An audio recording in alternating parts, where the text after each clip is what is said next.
Good evening, everyone. It's October 25th, 6 p.m. This is the Board of Commissioners regular workshop. Thank you for all that are attending. City Clerk, will you call the roll, please? Mayor Rostack, Present. Vice Mayor Kerr, Here. Commissioner McGeehan, Here. Commissioner Brooks. Here. Commissioner Taglerini. Here. Thank you. Now it's time for any public comment for any items that are not on the agenda. If you'd like to speak to us, please come up. We'd love to hear what you have to say.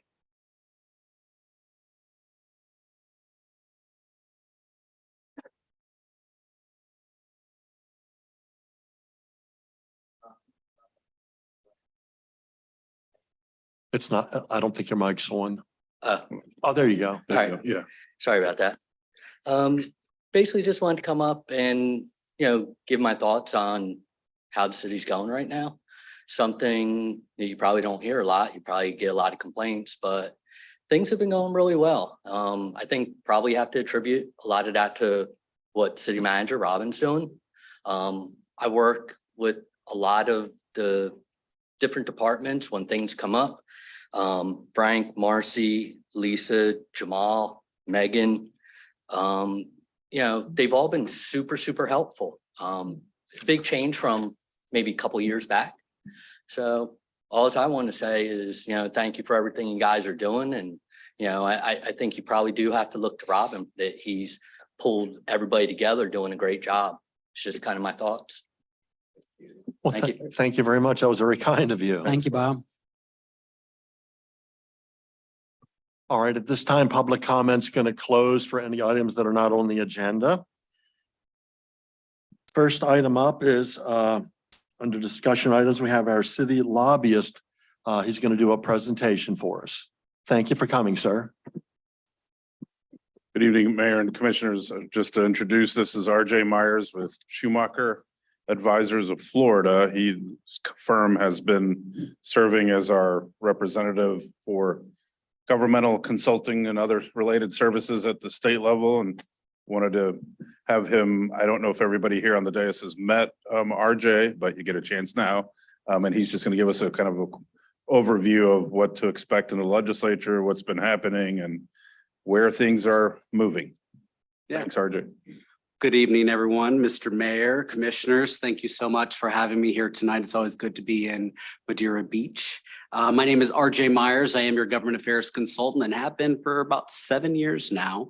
I'm with Shoemaker Advisors over in Tampa. Shoemaker Advisors is a wholly owned subsidiary of Shoemaker, Kendrick and Loop.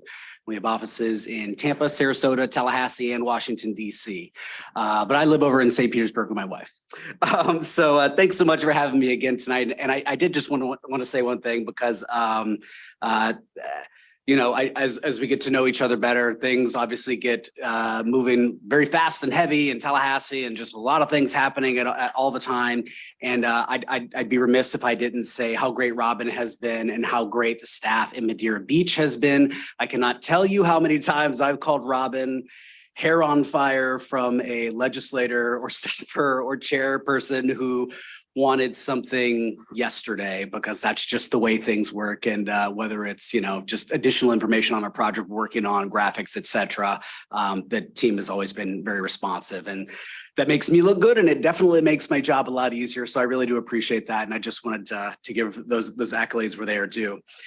So I'm just going to talk about a few things, just a very high level. And then afterward, if anyone has any questions, I will be happy to attempt to answer them. And if I don't know the answer offhand, I can definitely get it for you, of course. So I just want to talk about the timeline, just kind of where we're at right now in the process, give a very high level overview of the budget from this last legislative session, talk about a few interesting things that have just occurred in the last week or so, and then we'll talk a little bit about some of the wins that we've had for the city. So right now, we are in the middle of committee weeks. There are 4 committee weeks left. We've already had 3. So there'll be 2 in November and 2 in December. That's pretty much whenever the legislature gets together. They have presentations from agencies. They discuss any financial outlooks or any things that they see on the horizon that the legislature needs to consider going into legislative session. Session is going to begin early this next year. As everyone knows, it is an election year. And so, yeah, so session will begin on January 9th and end on March 8th this year. That'll give legislators time to go home, be with their family before they kick it into high gear with election season. With that said, last week, the governor called a special session. So the 4 committee weeks that I mentioned, one of them will be dedicated to addressing the contents of the call from the governor, which do include additional hurricane relief for Idalia, the addressing the backlog from the Safe Florida Home Program. Sorry, I scribbled notes in my car. The Safe Florida Home Program. This is the program, if you are unfamiliar, it's been very popular with citizens across the state, that the state will pick up part of the bill for any hardening items, windows, doors, storm, shutters, et cetera. Scholarships for persons with unique disabilities, and sanctions against terrorist organizations, and more broadly, support for Israel. So with that said, this last year, the legislature passed a $116 billion budget. Of that $116 billion, $30 billion was dedicated to, or went to, was funding education, which funds the Department of Education early learning programs, our public schools, colleges, and state universities. $47 billion for health and human services. This funds a number of agencies and but largely Medicaid services, the largest chunk of our state budget. $6 billion for our criminal justice budget, which funds the Department of Corrections effectively. And then just short of $23 billion for environmental resources and transportation, which funds the Fish and Wildlife Commission, Ag and Consumer Services, the Department of Transportation, is where road projects come from, and we'll talk about that in a minute. And then $10 billion to fund our state government, and $117 million, which funds the judicial branch. So with that said, over the years, we've had a number of successes for the city of Madeira Beach, to include road projects, sewer, stormwater projects, lighting projects, you name it, we've probably done it with you guys. And most recently, some of the wins that we had were $549,000 that we brought home for a road project, and the $1.5 million we brought home to dredge John's Pass. And I know that was very important to everyone here. And so with that said, that's really it. I mean, I really just wanted to hear from you guys, and didn't know if you had any questions or anything I can answer. I'll start off. I just have 3, and that is, they're all grants related. Undergrounding for power, will that fall into any of the buckets under resiliency? Because our power, I'm going to call our power grid here, is old. And I know Duke has allocated money to replace transformers and replace power lines and that sort of thing, but I'd much rather see those resources be combined with any state grants to underground the power lines and become more resilient. I know as people move down, they still work from home. All these homes that you see are, or many of them, are home offices. Yeah. And power is, reliable power is very important. Of course, we have a lot of road projects we still need to complete that are just in the far off budget stage. Now we'd like to move those up as quickly as possible. And again, that goes under the resiliency. Let's get those roads not just repaved, but raised. You know, with the sea level rise. And one thing that the Florida legislature tried to get passed last year was, if you mitigated your home, that it would not impact your property taxes. It would not be your property would not be reassessed at a higher value because it was rebuilt.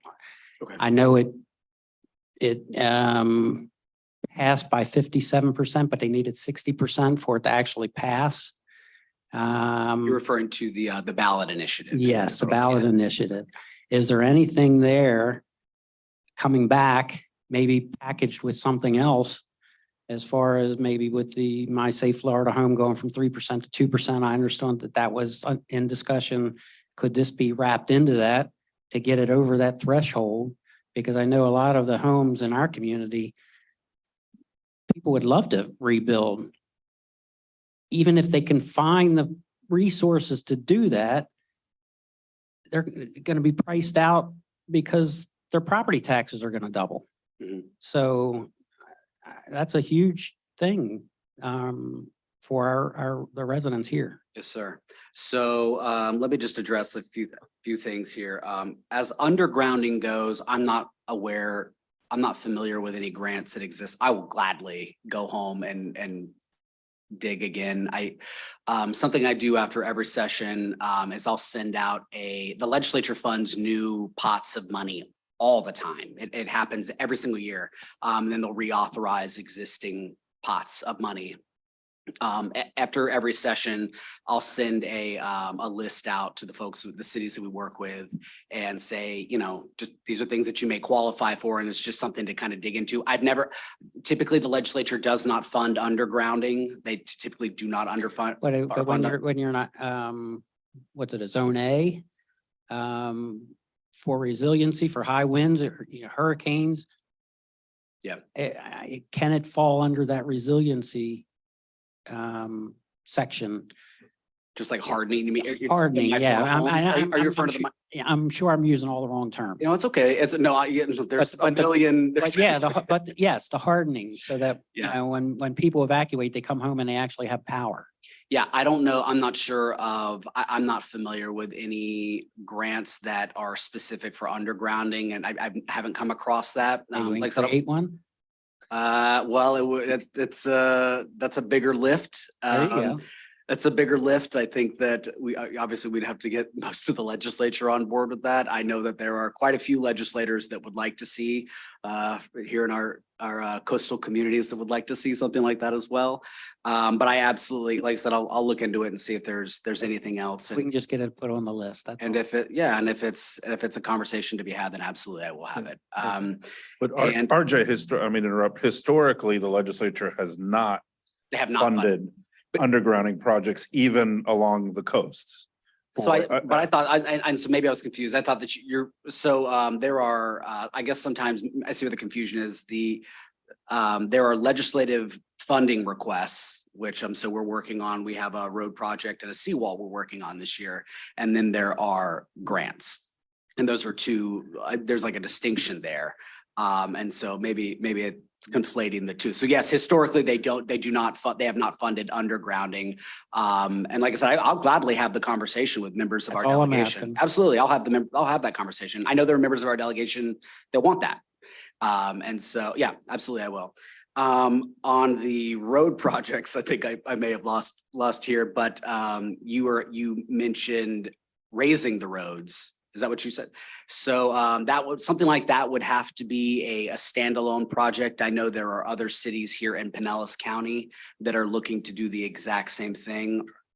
There's nothing like that this year that I've seen, but that's absolutely something that we can talk about in the future. Bay Point, the new home construction, the garages are probably typically 3 feet above the road. Yeah. There's roads, they can be raised.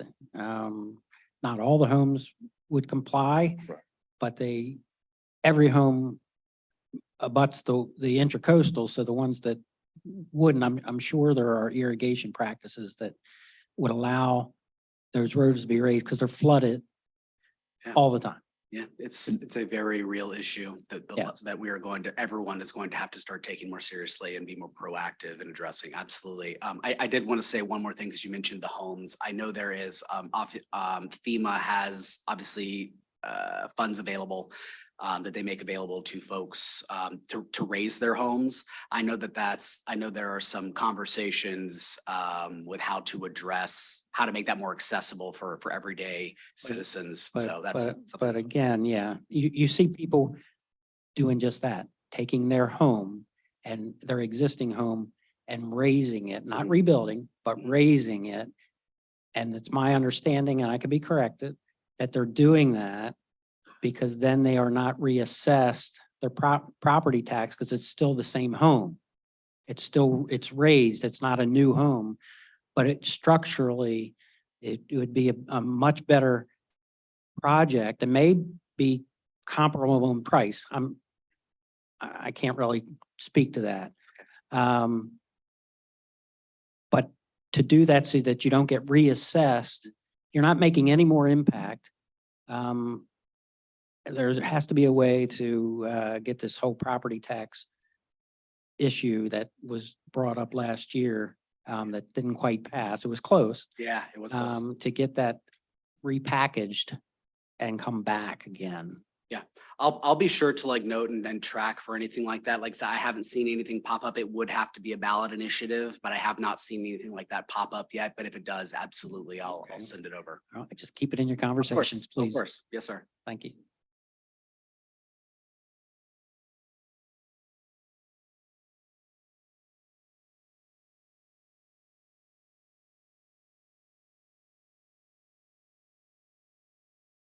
The only thing I wish that we could speed up the process is for the residents that want to raise their home, the FEMA red tape where the city won't even participate because it is so difficult to get any forward movement that everybody gets frustrated. It would be nice if there was some kind of streamlined system to where we could get these projects started. People want to do it. It's just, they're beating their head against the wall. Yes, sir. I know that there are some folks that are looking at exactly that. That point is taken with many people.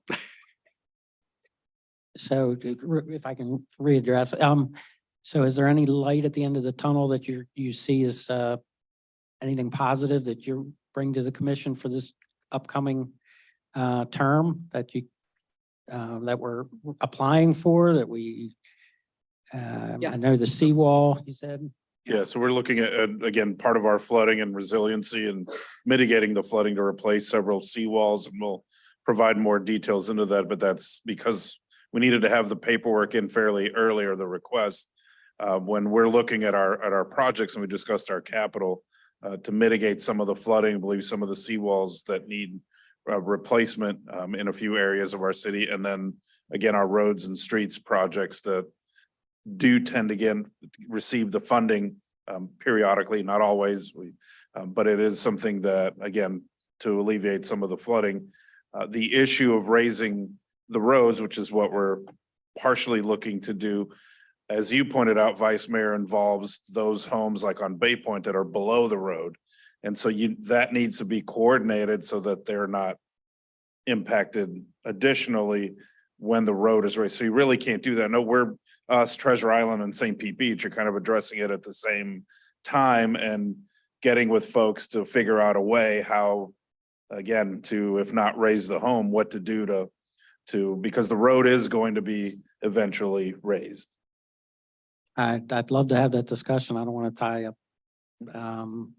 tonight's meeting on that, but still we need to be able to go to the legislature and pursue grants.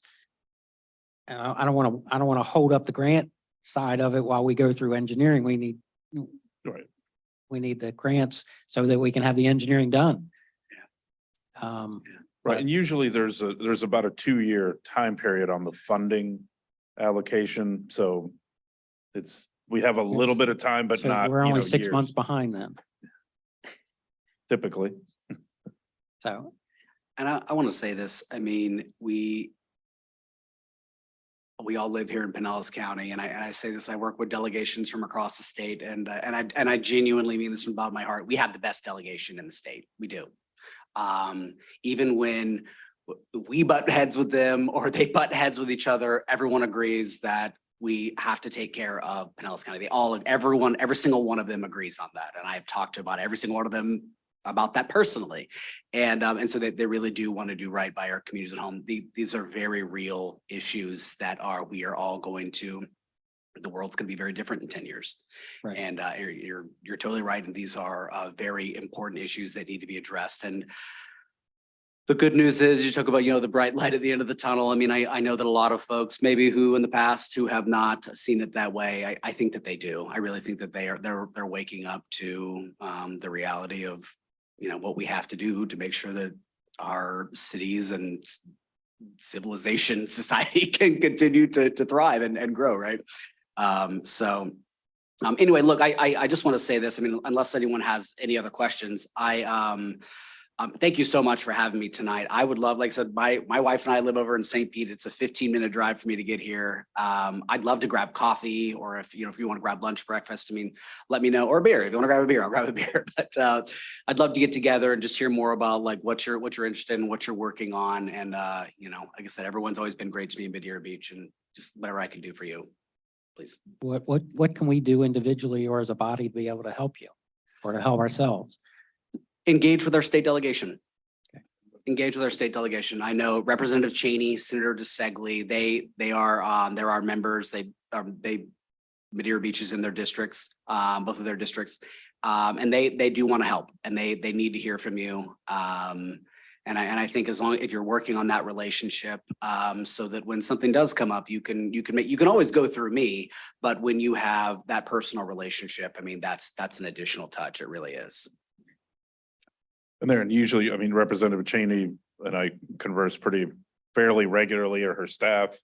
So they're very, very involved and very knowledgeable as to what's happening, and similarly, but I think to schedule those individually and have all of you kind of get to chat a little bit more, and that way they can kind of see the name, put the name with the face.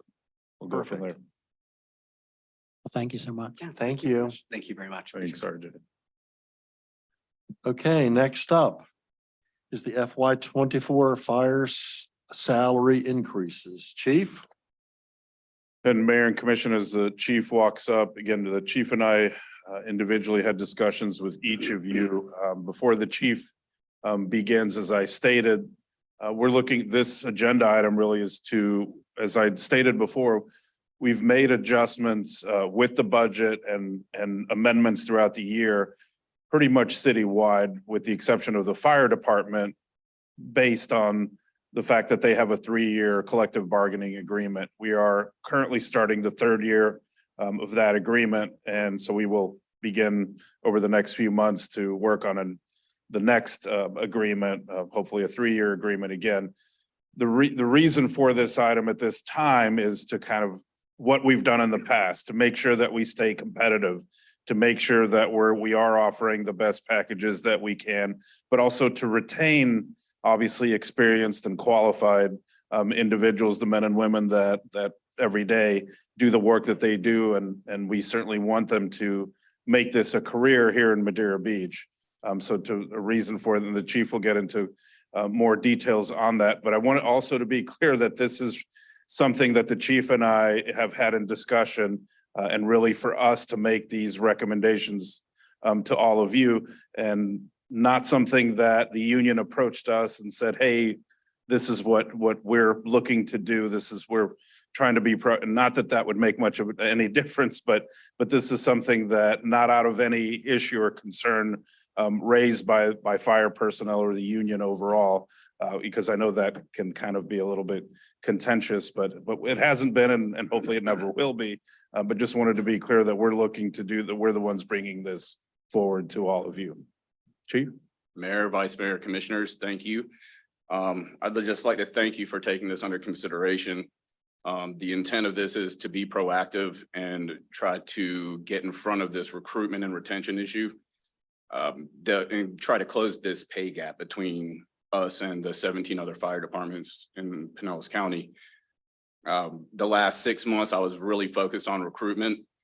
And during that time, probably the last year, I'll say, the pay wages started to really There's starting to become a real big gap in that. And other departments are recruiting our firefighters.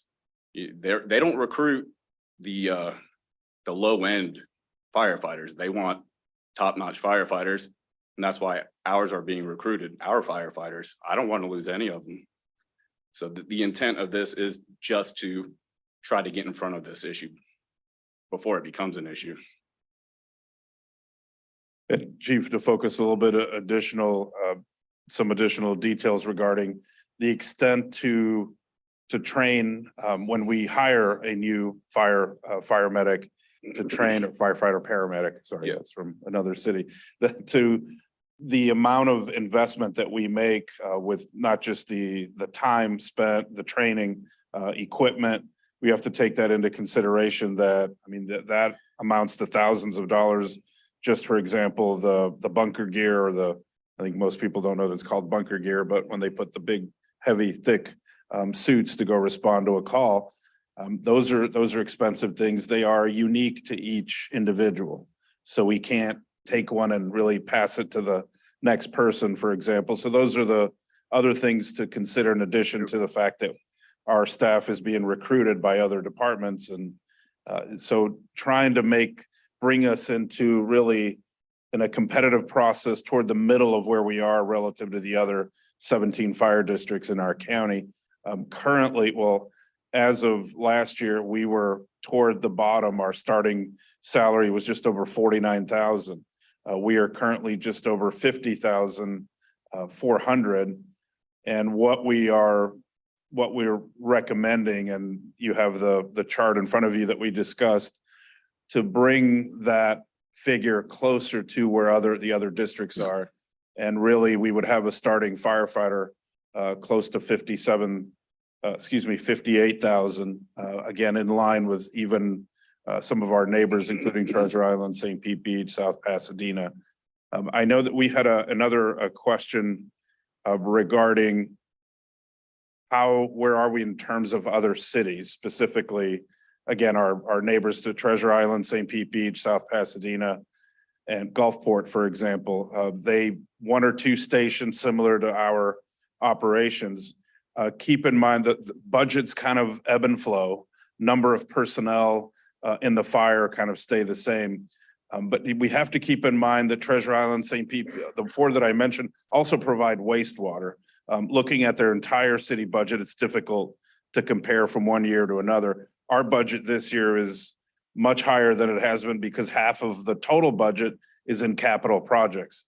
Other cities have gone through that. So next year you might see our budget decrease by 10 million because we won't have as many capital projects. So it's difficult to compare from city to city. Call volumes will differ. But regardless, we still, in the end, we want to stay competitive. We do believe this is the right thing to do. Our budget can, at this point, absorb, and then going forward, knowing that this is the most important thing that we do, is provide fire service. Of course, same with police, but they don't report directly. We have a contract with the sheriff. But this is the most important thing that we as a city do, that I oversee, really is the most important. We want to make sure that every single man and woman in our department wants to make this a career.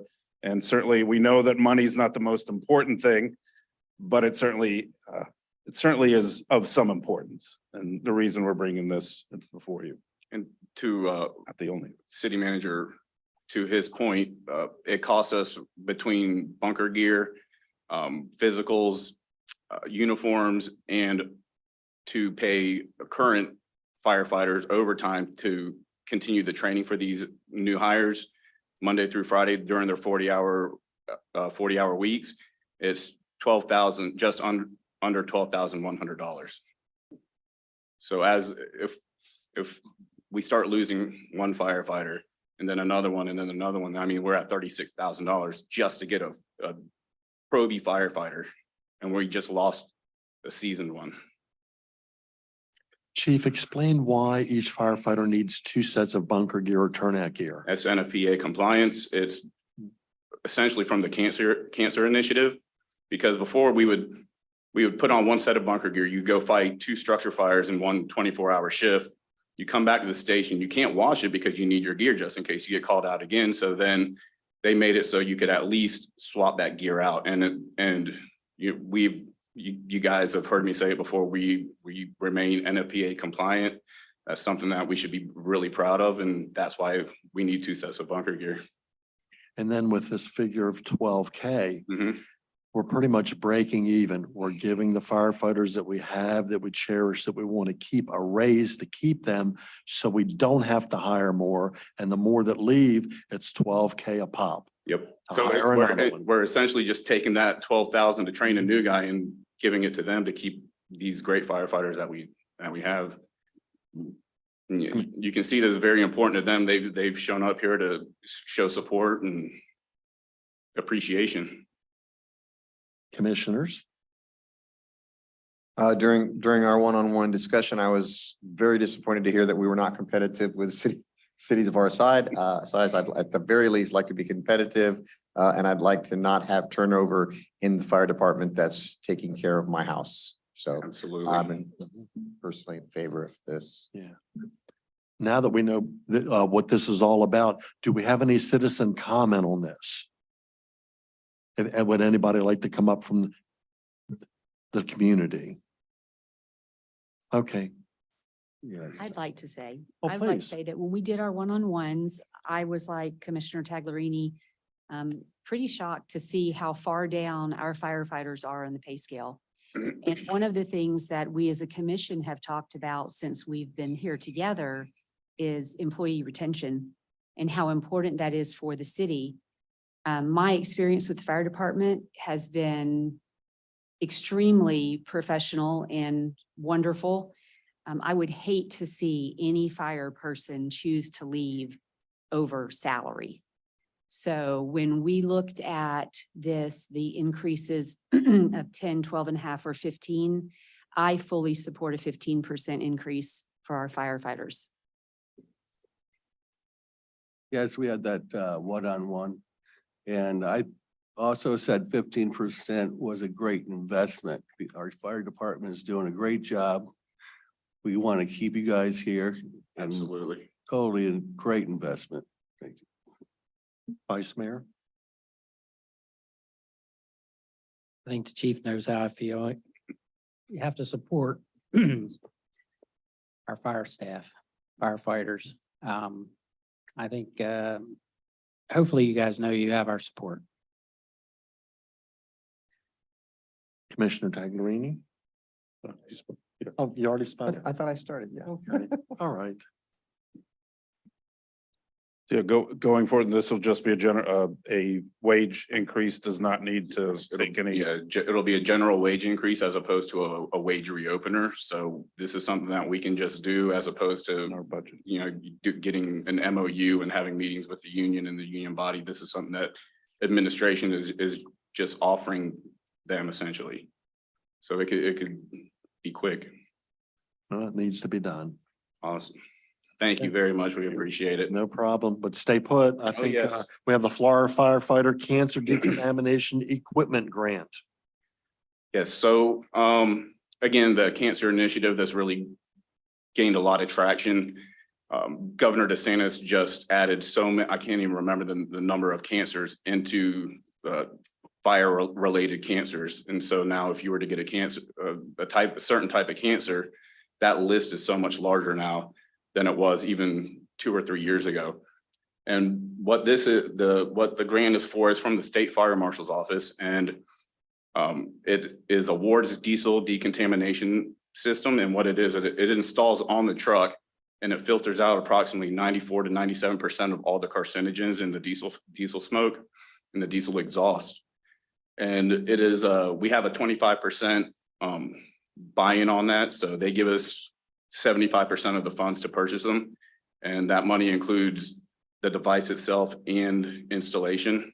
There's maintenance free for the life of the truck. They said these mufflers or mufflers, for lack of a better term, will outlive the truck. So, Okay. yep. So I'm just bringing this to the board, let them have any discussion if need be. And So I have a question. This is for one truck. No, Is- it's for our it's for all frontline of and them? and for our reserve. Okay, I added that in there as well. awesome. So this isn't really a choice, it's a mandate from the state, is that correct? An unfunded Not, mandate? not this, no. This is completely thinking outside the box and looking, there, Mayor Ostek's probably familiar with these diesel exhaust systems that are in fire stations. They're huge. It has a hose that comes down. When you start the truck, they auto eject off. They're very expensive. They're very bulky. It takes up a lot of room. This is an alternative to that, much lower cost, and it takes up absolutely zero room in the fire station. Right. And it's very competitive with the actual exhaust system. And it's for your safety. Absolutely, absolutely. Great. All right, thank you. Thank you. Is there any public comment on this? Okay, thank you. All right, next up, a request to change the candidate qualifying period.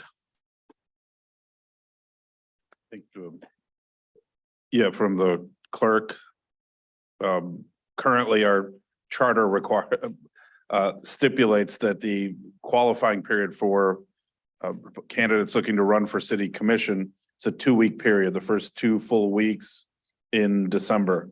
The purpose of the review, the discussion is whether be any desire to go to a week, which is typically what most cities in our county have a qualifying period of a week.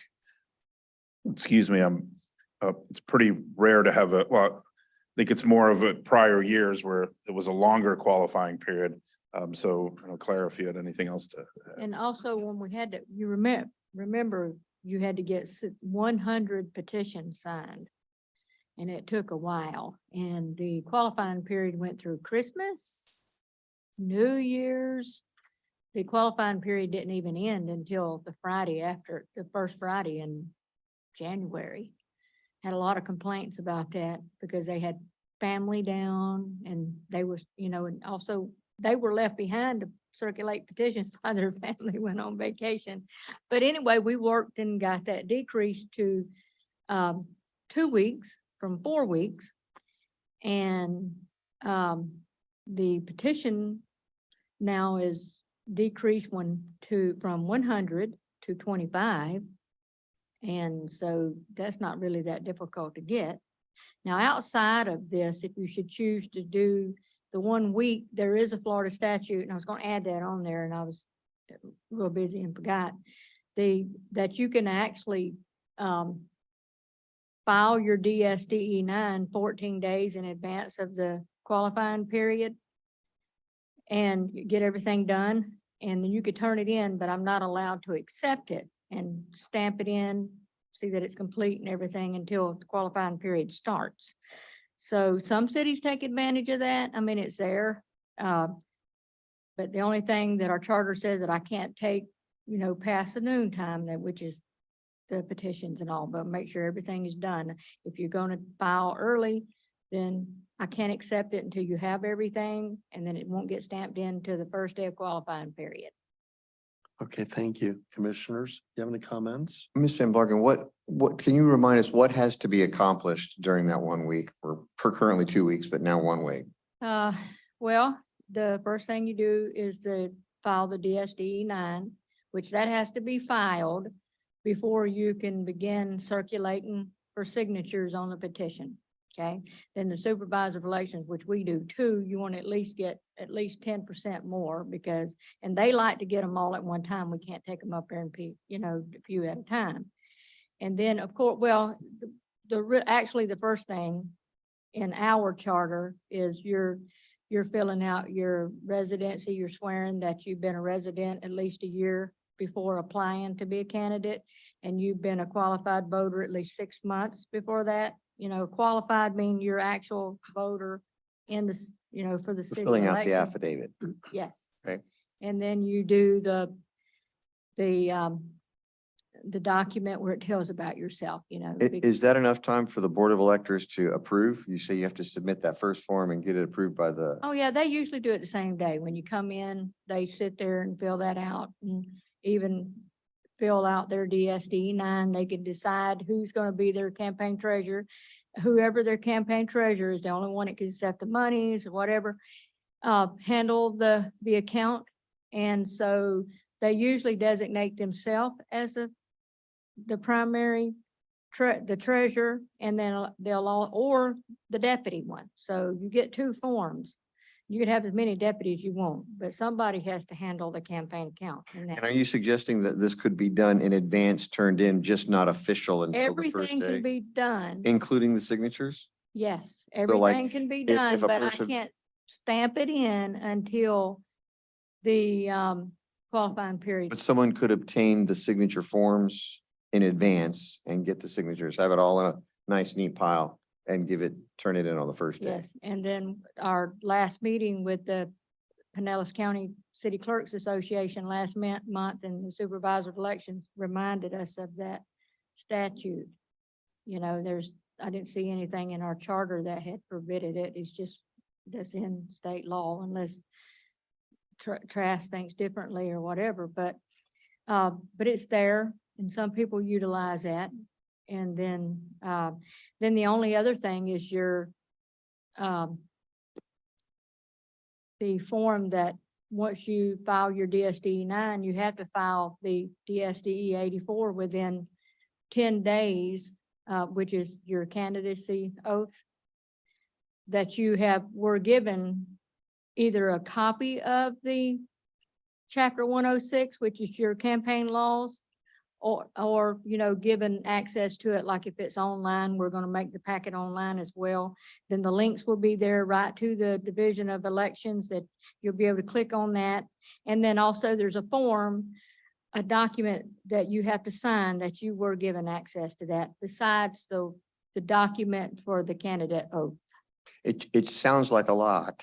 So, but since you say that it could be done, we could start early. I And guess. we would, if we should do that, I mean, it's available, we would advertise more. And then instead of the packets being available by December the 1st, it'd be much earlier. Okay. And that's I'm what I already wanted- working on That's what I those wanted to hear. packets. Okay, so we could start it early. Yeah. So the signature's dated earlier than Only the- once you file the DSDE-9 and it's complete and everything, you can actually file the DSDE-9, and then you can start getting the signatures. before the qualifying period. Yes. Just so I'm clear, the signatures could say November. As long As as, long as that DSDE-9 Okay. is filed. I just, Correct. I just remember it was a process. And then, of course, you have your qualifying fees. You pay the qualifying fees once, and you would want to open up your campaign account once you file your DSDE-9. Does it stop you from getting your signatures before open up the campaign account? But they also, banks now are requiring, I don't know of any last year or the year before that didn't require you to get the EIN number. Right.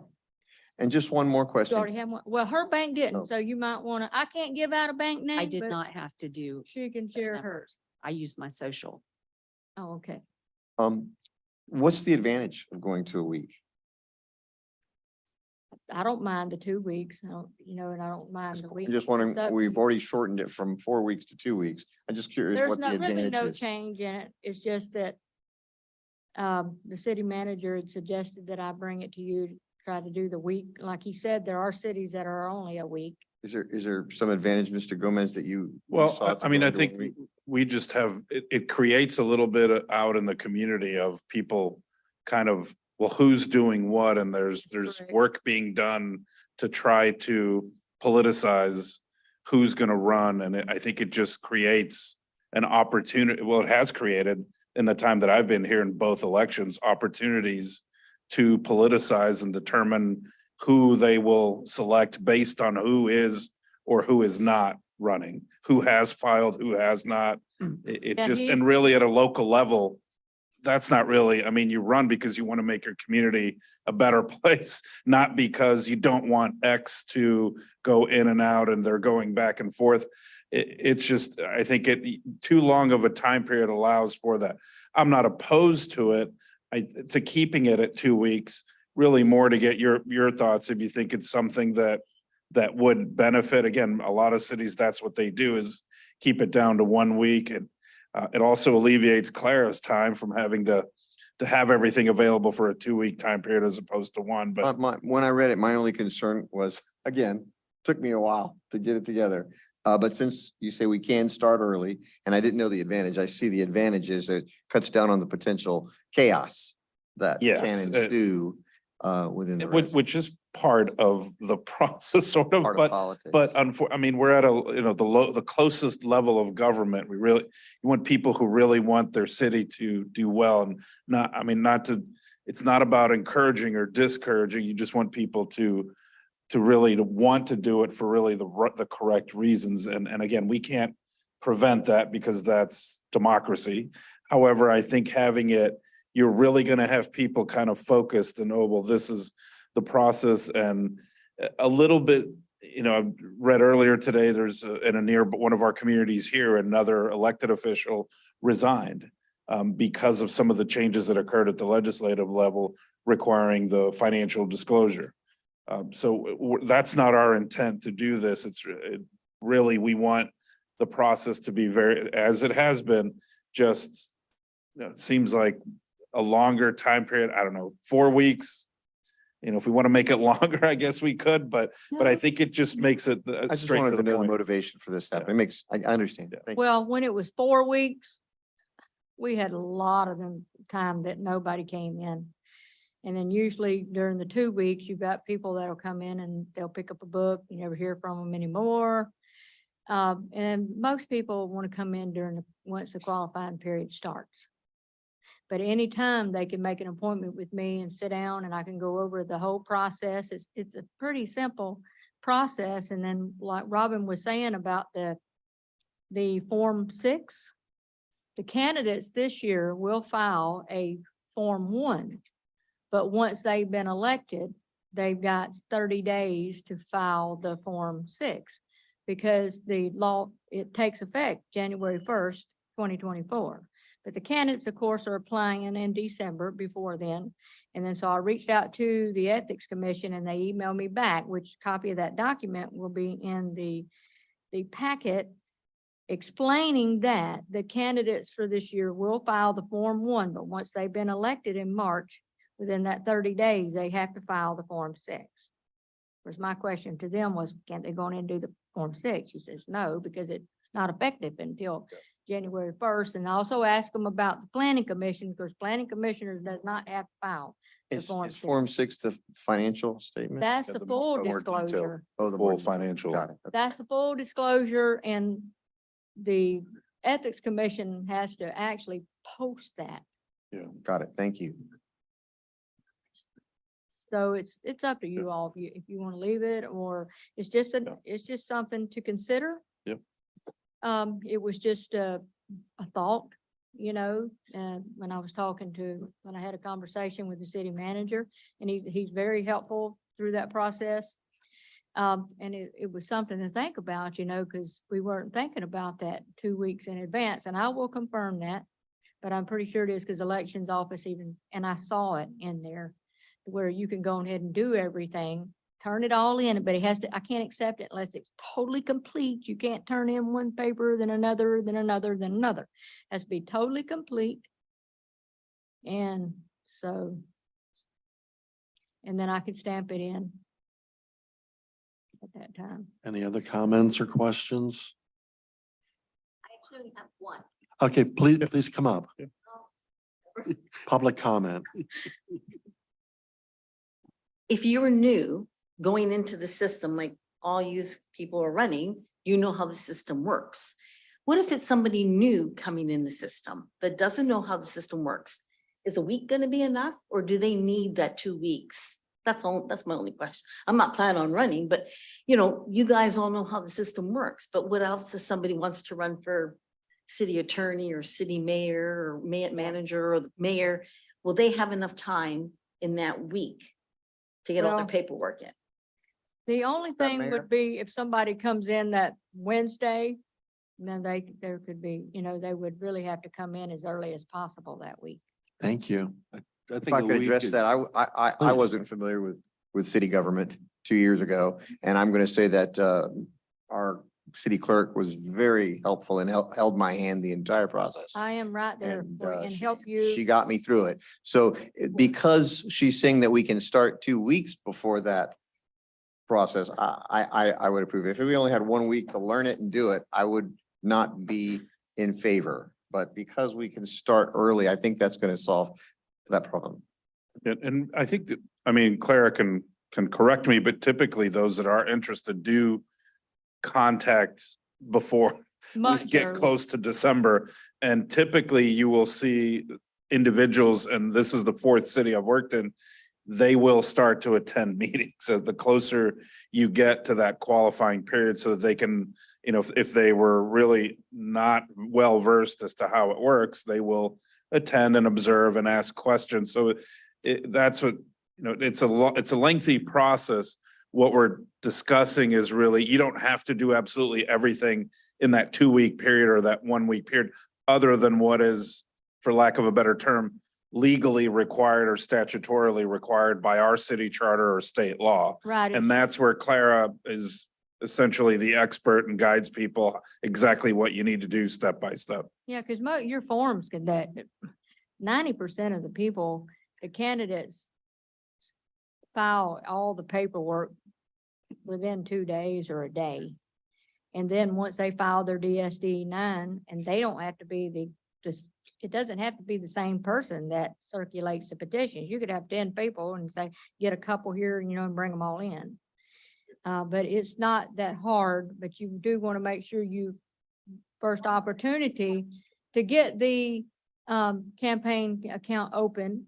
That way, because the fees has to be paid no later than the noon of when qualifying period ends. Okay, thank you. Any other questions from the commissioners? And then what I'll do is, if you decide to go forward with the week, and what I'll do is I'll put in the information about that 2 weeks, the statute on that and everything, and you can decide from The there. only thing I have about the issue with 1 week, a lot of people work full-time jobs, a lot of people have families. So they can only get out a certain amount of time. I think 2 weeks is fair also because you have to get the signatures.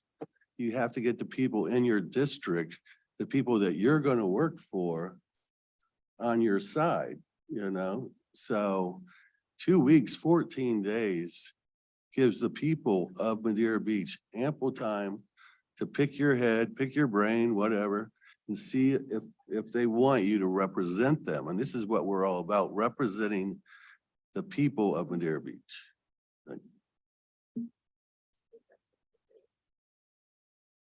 Any other comments? Up. Please step up, sir. Dave Hudson, 15308 Harbor Drive. Right now, with the 2 weeks, it really isn't 2 weeks. It's noon on Monday till noon on Friday. So it's 9 days, and that's only the one weekend. So if you guys are doing, really even considering this seriously, you need to do it from like a Thursday to a Wednesday or something like that, so that you get a weekend in it. I think I ended up with probably 90% of my signatures over that weekend. Because people aren't home until 7 o'clock, 8 o'clock at night, then it's dark. So I think this is a really, really bad idea. But it's your call. Thank you for your input. So just to clarify, Robin, most municipalities only do a week. There are some that do three days for qualifying. Well,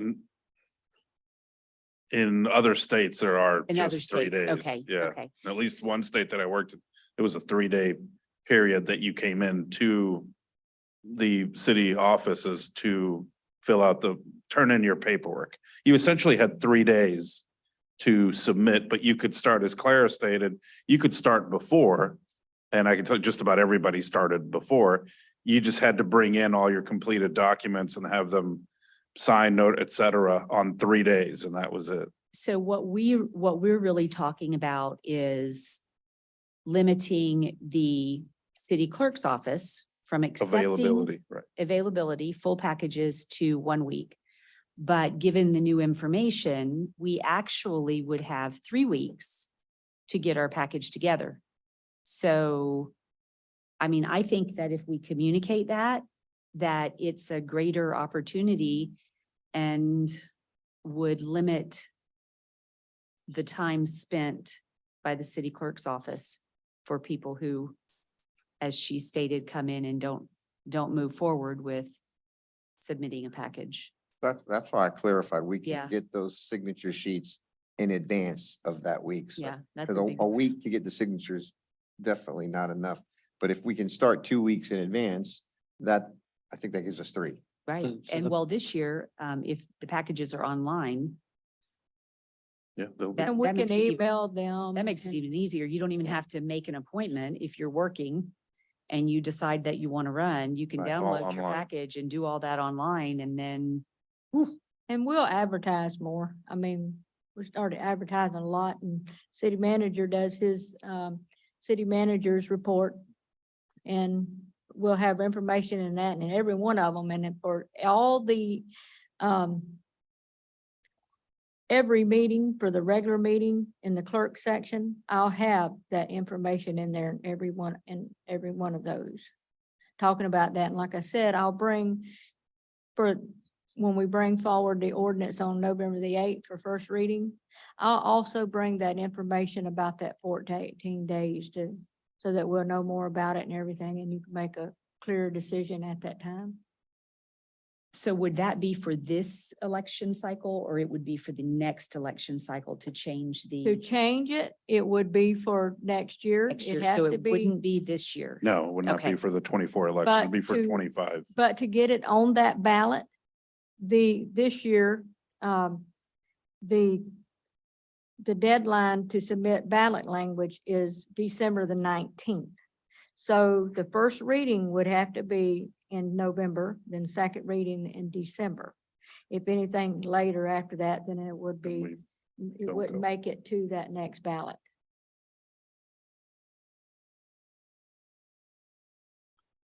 No other comments?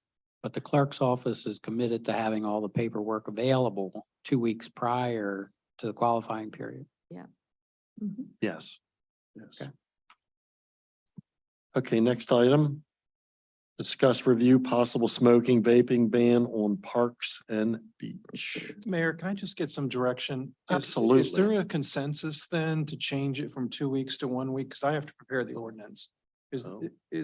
I heard a lot of discussion, but I didn't hear, this is what I'd like kind of thing. So is there a consensus for me to prepare the ordinance to change it from 2 weeks to 1 week? I don't oppose doing that. I've given the information. As Commissioner Kerr said, assuming that the clerk will have everything ready 2 weeks in advance, then I don't oppose it. 1 week is fine. And I'm gonna put that information in the packet. If you do I can send you the ordinance and, you can tweak it. I just need to hear from the rest of them. I Okay. understand. I just think if there is an ordinance that has to be a part of the ordinance is that the package is available at minimum 2 weeks prior to the Yeah. qualifying period. So you want that in your charter? Because that's what we're talking about here is Mhm. changing this charter provision. Yes.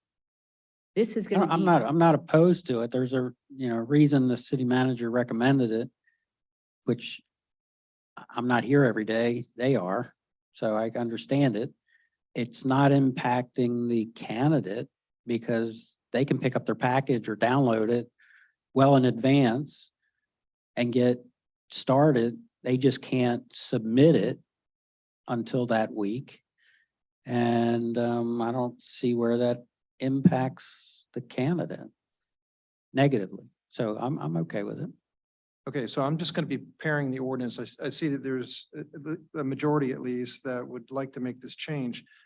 But the change is just going to reflect instead of the first 2 full weeks in December, it's going to be the first full week in December. And I'm not adding this language in there subject to the city clerk having everything available 14 days in advance. That's just It's just a practice that Process. we're gonna have, but I'm not going to include that in the ordinance.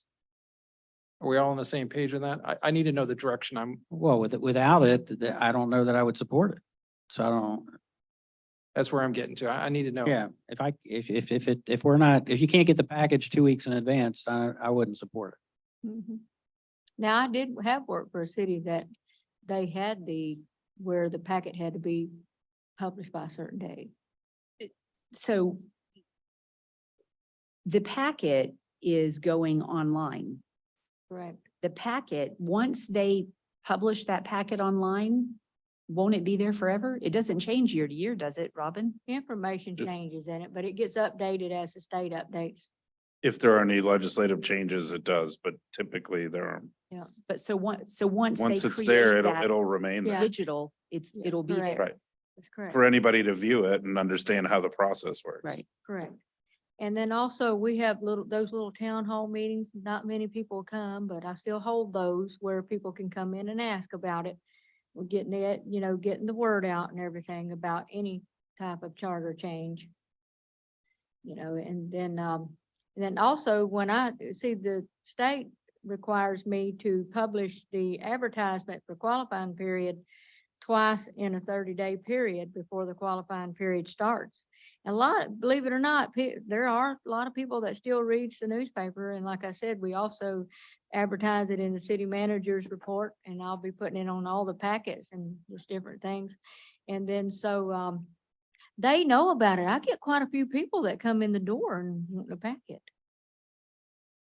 People I've never seen or heard from or. So the direction I'm taking is I'm just changing it from 2 full weeks to 1 full week. I'm in favor I of that. understand Yes, what the for vice me. mayor is I'm in saying. favor of Yes, that. for me. All right, thank you. That's all I needed. I just want to make sure I know what I'm doing. So thank you. Thank you. All right, next up is discuss review possible smoking vaping ban on parks and beach. Thank you, Mayor. Yeah, Mayor and Commission, I think we've had this discussion before. Prior meetings, I didn't put the dates when it has been discussed up here, but several other cities after the 22 legislative session where there was the change, the state allowing cities and counties to adopt smoking changes that essentially disallow smoking with the exception of unfiltered cigars, but disallowed smoking on beaches and parks. And really this discussion is if your pleasure, direction, if you would like to proceed with that, just a little bit of the background. There are multiple other cities in our area, Treasure Island, Clearwater, St. Petersburg, Bel Air Bluffs, a few others. I think I put some of their ordinances in your packet, have adopted this. The Treasure Island, I believe, is the one that allows smoking in their parking lot, but does not allow it in the sand or in parks spaces. So the reasons clearly to encourage people to obviously a little bit healthier. Smoking is or has been proven to be addictive. Nicotine is addictive. There's health issues related to it. Environmental, it does lead to more the cigarette butts that end up on the sand. Although I kind of walking up and down Gulf Boulevard, I see lots of them I think I see more people throwing them out of their vehicles than actually dumping them while they're in the sand. But typically when I'm walking on the sand, I'm usually looking out at the water and the sun rather than people. But regardless, it does happen. Both of our wonderful environmental groups, the Trash Turtles and the Trash Pirates, or through all of their cleanups are constantly stating how many cigarette butts. The Trash Turtles, I think, is somewhere all of you may be aware, do have a little plastic contraption that attaches to the side of the bucket, and that's where you put all the cigarette butts. And I know that a couple of their cleanups, I've almost filled that up myself with cigarette butts between the sand and parking lots and certainly the street. So that's what we're seeing if there's any interest to proceed with adopting an ordinance similar to our neighboring communities. Also, I think one of the bigger questions, the enforcement. How would that work? Realistically, considerable signage, educating, advocating, reminding people, going through at least a minimum from my recommendation of a 3-month kind of educational period, just reminding folks there will be no citations issued, no tickets, and then really our deputies would only issue an ordinance violation if somebody refuses to comply or they've already been told earlier in the day, earlier in the week, et cetera. But it would be just a lot of the education as we have done with the leave no trace. This kind of adds to the leave no trace ordinance, trying to keep our city and our sand and parking lots, parks as clean as they can possibly be. So this is the item before you. Our cost would be really additional signage, but we did hear from the Florida Department of Health representatives, Commissioner Taglerini and I did, that they actually have some signs that they would provide to us to place at our, particularly our more crowded areas like Archibald, Kitty Stewart and Johns Pass Park areas. But then again, the cost of enforcement, really no additional cost or deputies would simply be, this would be one more item that they would be able to enforce. Is there any public comment on this? If you'd like to comment, please come up.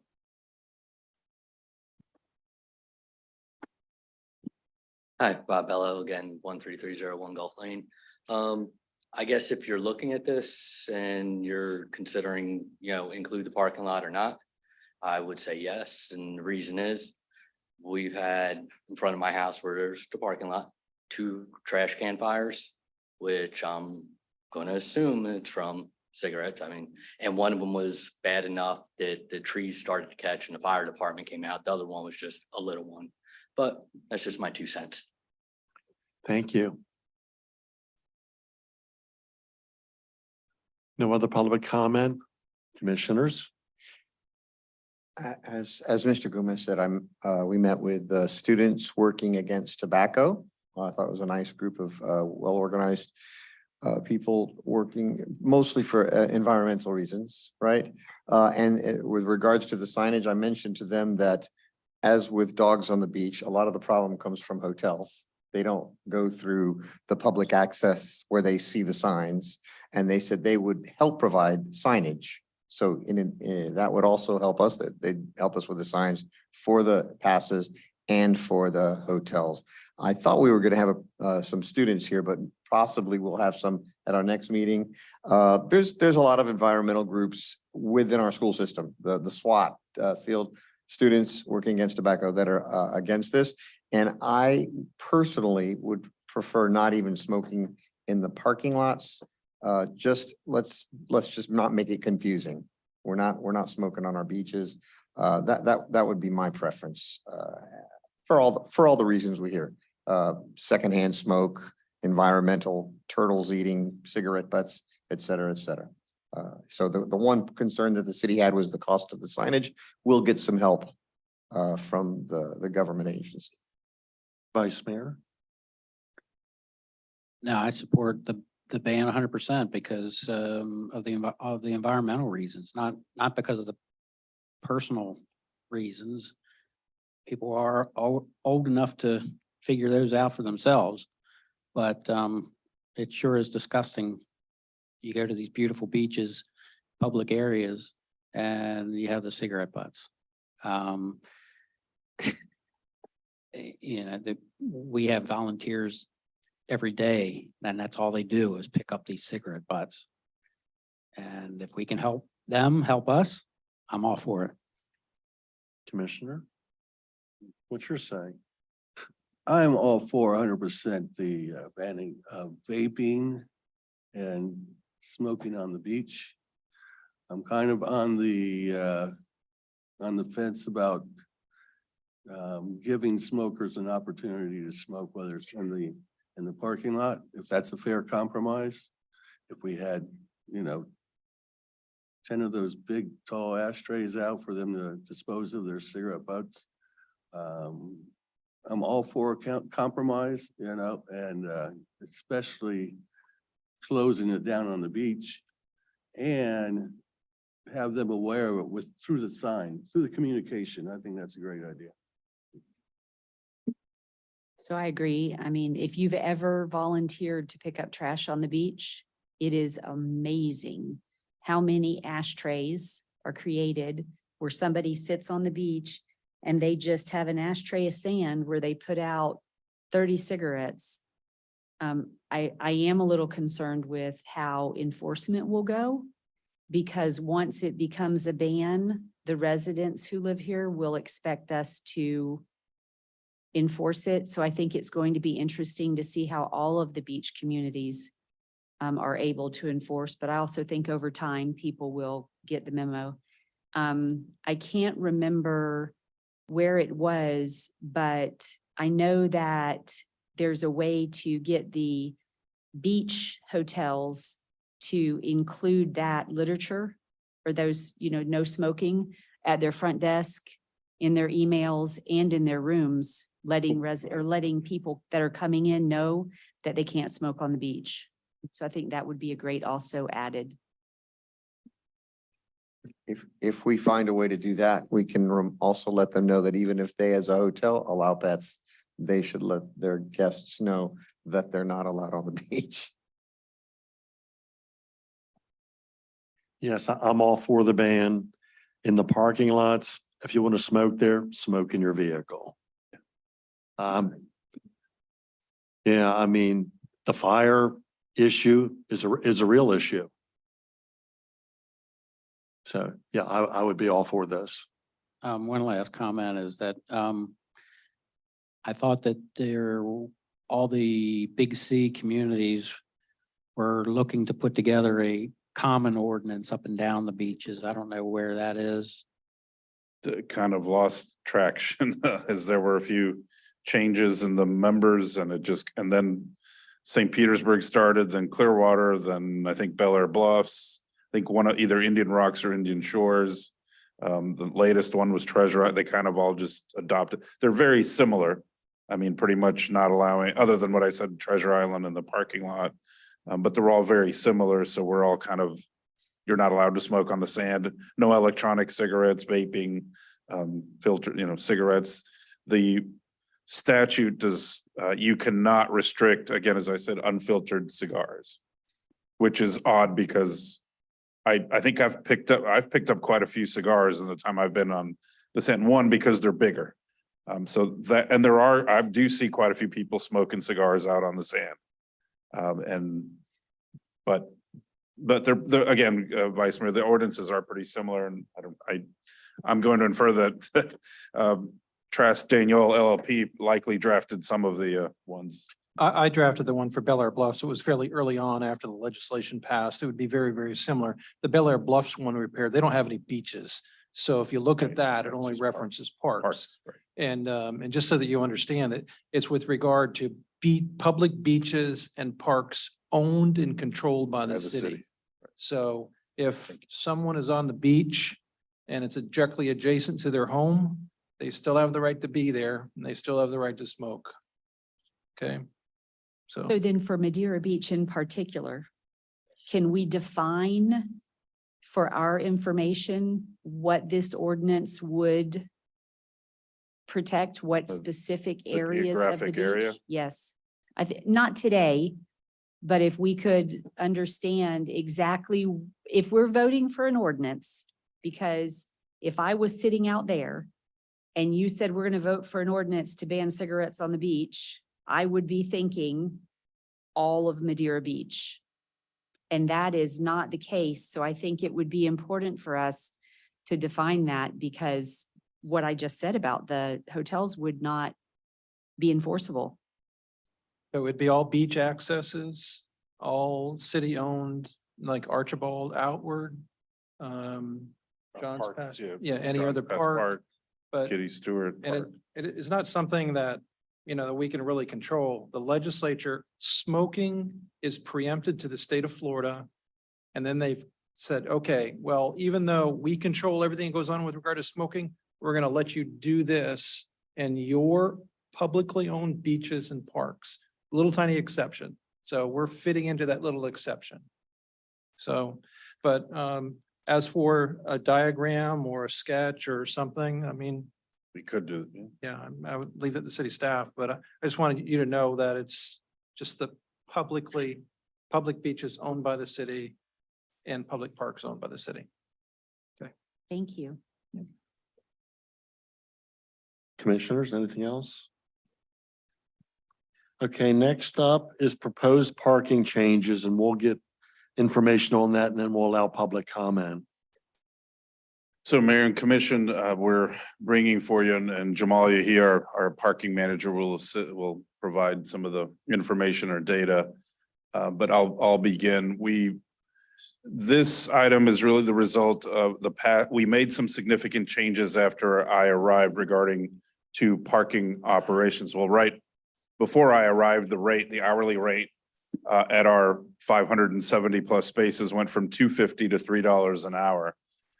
After that, then when I started in 22, toward the spring of 22, realizing that our enforcement was rather lax, I will say. And I think it's no surprise, given how our revenues have done in the past year, that if we're going to have a parking operation, a parking enterprise, you need to have the enforcement. Otherwise, people will know, hey, I can go there. I don't have to pay to park, excuse me. So why have the operation? So and we looked at some other changes. For example, we changed, we used to provide visitor parking monthly and weekly and monthly passes at discounted rates, primarily for folks who were from out of town visitors who were coming, but they did not have enough spaces at the property that they were staying. And then they could come to us and we would provide them a weekly or a monthly pass to park in one of the city spaces, again, at a discounted rate. For example, it was $100 for the whole week to park. We changed that similar to Treasure Island, where now you had to pay the $3 an hour. So if you were coming for 3 nights and wherever you were staying said, sorry, we don't have a parking spot for you, you'll have to find your own, or they said, go to the city. If they left their vehicle at one of our lots that allowed for overnight parking, they were now paying $72 for a full 24 hours. For 3 days, then they were paying 72 times 3 or $216 to park their vehicle in one of the city spaces. So just to give you some of the changes, and then we made for resident permit parking, we identified residents as somebody who lives within our corporate city limits for 6 months and a day out of the year. Why that? Because that's essentially, if you own property, you're homesteaded. If you live here, your driver's license will show for nearly everyone. This is where you sleep at night, your driver's license will say that. So we clarified what a resident is in order to receive the free resident parking permit. In that year, and again, as I said, our revenues increased. I think our capacity, parking turnover increased significantly. So did our revenue. We exceeded over $4.1 million in total parking revenue, up from about 3.5 million the year before, up from 2.7 million the year before. And that will helps to fund some of our general fund operations, and the additional revenue to fund, obviously, the parking garage that we hopefully will be building here very soon. Since we made those changes, and there have spoken with numerous residents, numerous visitors and businesses regarding some of the proposed changes before you now, really to have a discussion as to what direction you really think we should go. We're not making any change to the resident. By the way, I'm sorry.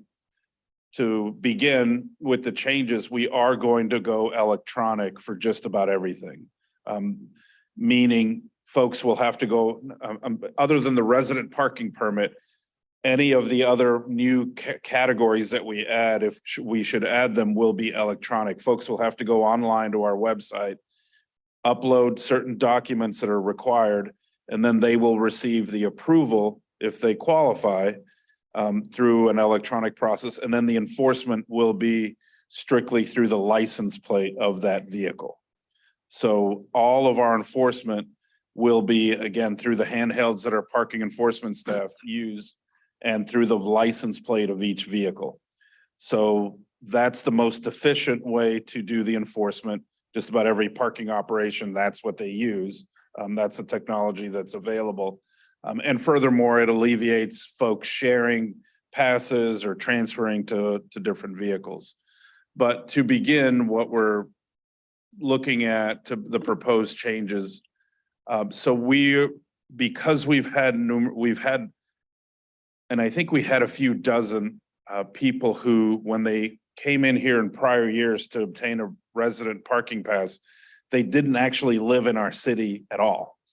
Their driver's license had a Madeira Beach address, but they lived essentially just on the other side of the Publix shopping plaza. But they were not, their address is physically not within our city limits. So that should not have been happening. But because whoever was here and before the current staff, they allowed that to happen. Once we stated that it was for 6 months, then we had numerous property owners coming in and saying, well, I am a resident. Well, explain to me how you're a resident. Well, I own property. Do you physically live here? And I can tell you that the dozens of responses that I've received for directly were, well, I'm here for 1 week out of the year. I'm a resident. I'm here for a month out of the year. I'm a resident. I'm here for 2 months, non-consecutive. I'm a resident. So how do we define a resident? We can expand that definition to somebody who's here either for a week or a month or 2 months or whatever you think that might be. From our perspective, a resident is somebody who's here 6 months and a day. But again, that's what we've been administratively, what we've been doing. What we were proposing is if there is a desire that we allow property owners who are not, and a lot of the individuals that I've encountered are actually people who've bought a condo and they come down here again for a certain amount of time. A lot of them are Canadians. And so even if they're here for 4 or 5 months, from my knowledge and understanding over the years, they do not want to relinquish their Canadian residency for a variety of reasons. So that's fine. That's an individual decision, but should we provide them a resident parking pass? That's my question. That's really what we need to kind of clarify. But if one option is that we provide all property owners that are not residents the ability to buy a pass, or not, but that's number 3 in your agenda. The other one is, as I said earlier, visitors, whether we go back to allowing visitors the discount. So we would be giving property owners discounted rates. Number 4 would be visitors or overnight guests, whether we allow them, provide for them the ability to purchase a space at a discounted rate as we did before we made the change. And we were proposing anywhere, what that number is, probably not less than $150 a week. If they wanted a monthly one, $300 to $400 a month. I will tell you that in the past year we looked through all of our parking at our city spaces. We have all of that data because it's electronic. It's electronic whether a visitor pays through the Park Mobile app or whether they pay directly at the meter or the kiosk by inserting their credit card. But we know all those sessions, meaning how much somebody paid and how long they paid for at $3 an hour. And in the past year, we had over 280 sessions that were at least 24 hours in length, meaning we're inferring that they parked overnight because they purchased at least a 24-hour session, 282 of those, which translates into about $31,000 in revenue. So people who were previously buying the $100 a week, or I think it was $200 a month. $200 a month. Again, they now were paying $3 an hour. And so some of those did pay for 24-hour or longer time periods. We've had that data. So, but again, one other suggestion or discussion is whether we go back to that or not. A third one, which is number 5 in your packet or up on the screen. Some of the businesses in the village have asked have stated that, well, now that it's $3 an hour, what the city charges, you have privately owned lots that are leased to a private parking company. They are charging anywhere from $6 to $8 an hour, usually for a minimum of 2 hours. Or during the more crowded times of the year, they're charging $25, $30, $35, or $40 as a flat rate. So several businesses that I've spoken with have said, we used to have more, particularly during the downtime of the year, we'd have more sort of locals, but not Madeira Beach, mainly from Seminole, from Pinellas Park, from, nearby, that would drive out and go and it'd be at the village or the boardwalk for a couple hours. So the other thought that we had is, do we create a discounted, again, a rate for those individuals? And maybe we put Pinellas County, but it doesn't have to be the entire county. It could be perhaps if you live in certain zip codes within a certain distance. All of these that I've mentioned would be electronic. They would require the individual to go online and obtain that, should we proceed with any of those. But again, really just discussions as to how some of the changes that we could make. I don't know if did I miss any? Well, I think those were the main ones that. That was well said.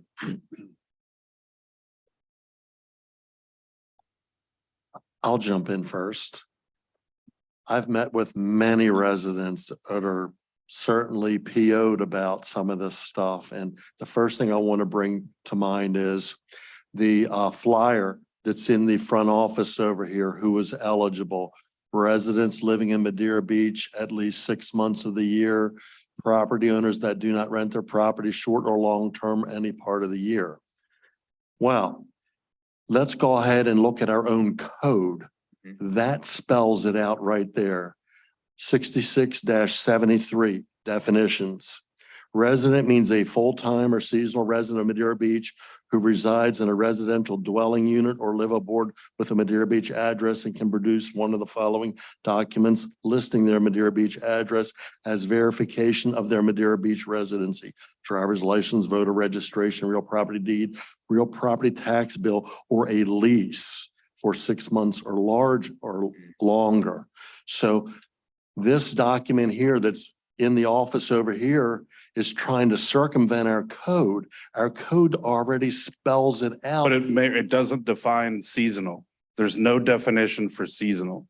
I don't think there needs to be. So how would we define seasonal? I mean, it's, okay, let's go back to this. Resident means a full-time or seasonal resident. So with that paragraph I've already read, it identifies resident, full-time or seasonal. My point being this: number one, our Canadian friends up north, they can't stay here 6 months and a day. They can't. But- From there, I'm not done, but Okay.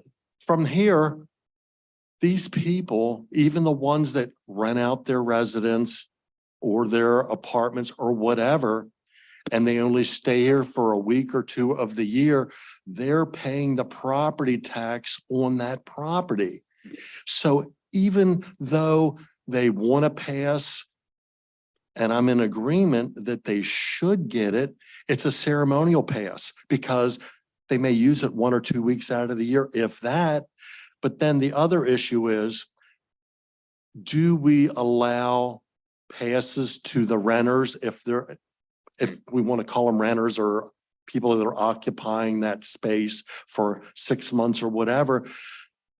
Maybe there's a way to where we can have the passes assigned to the property, although this may make more issues with the city.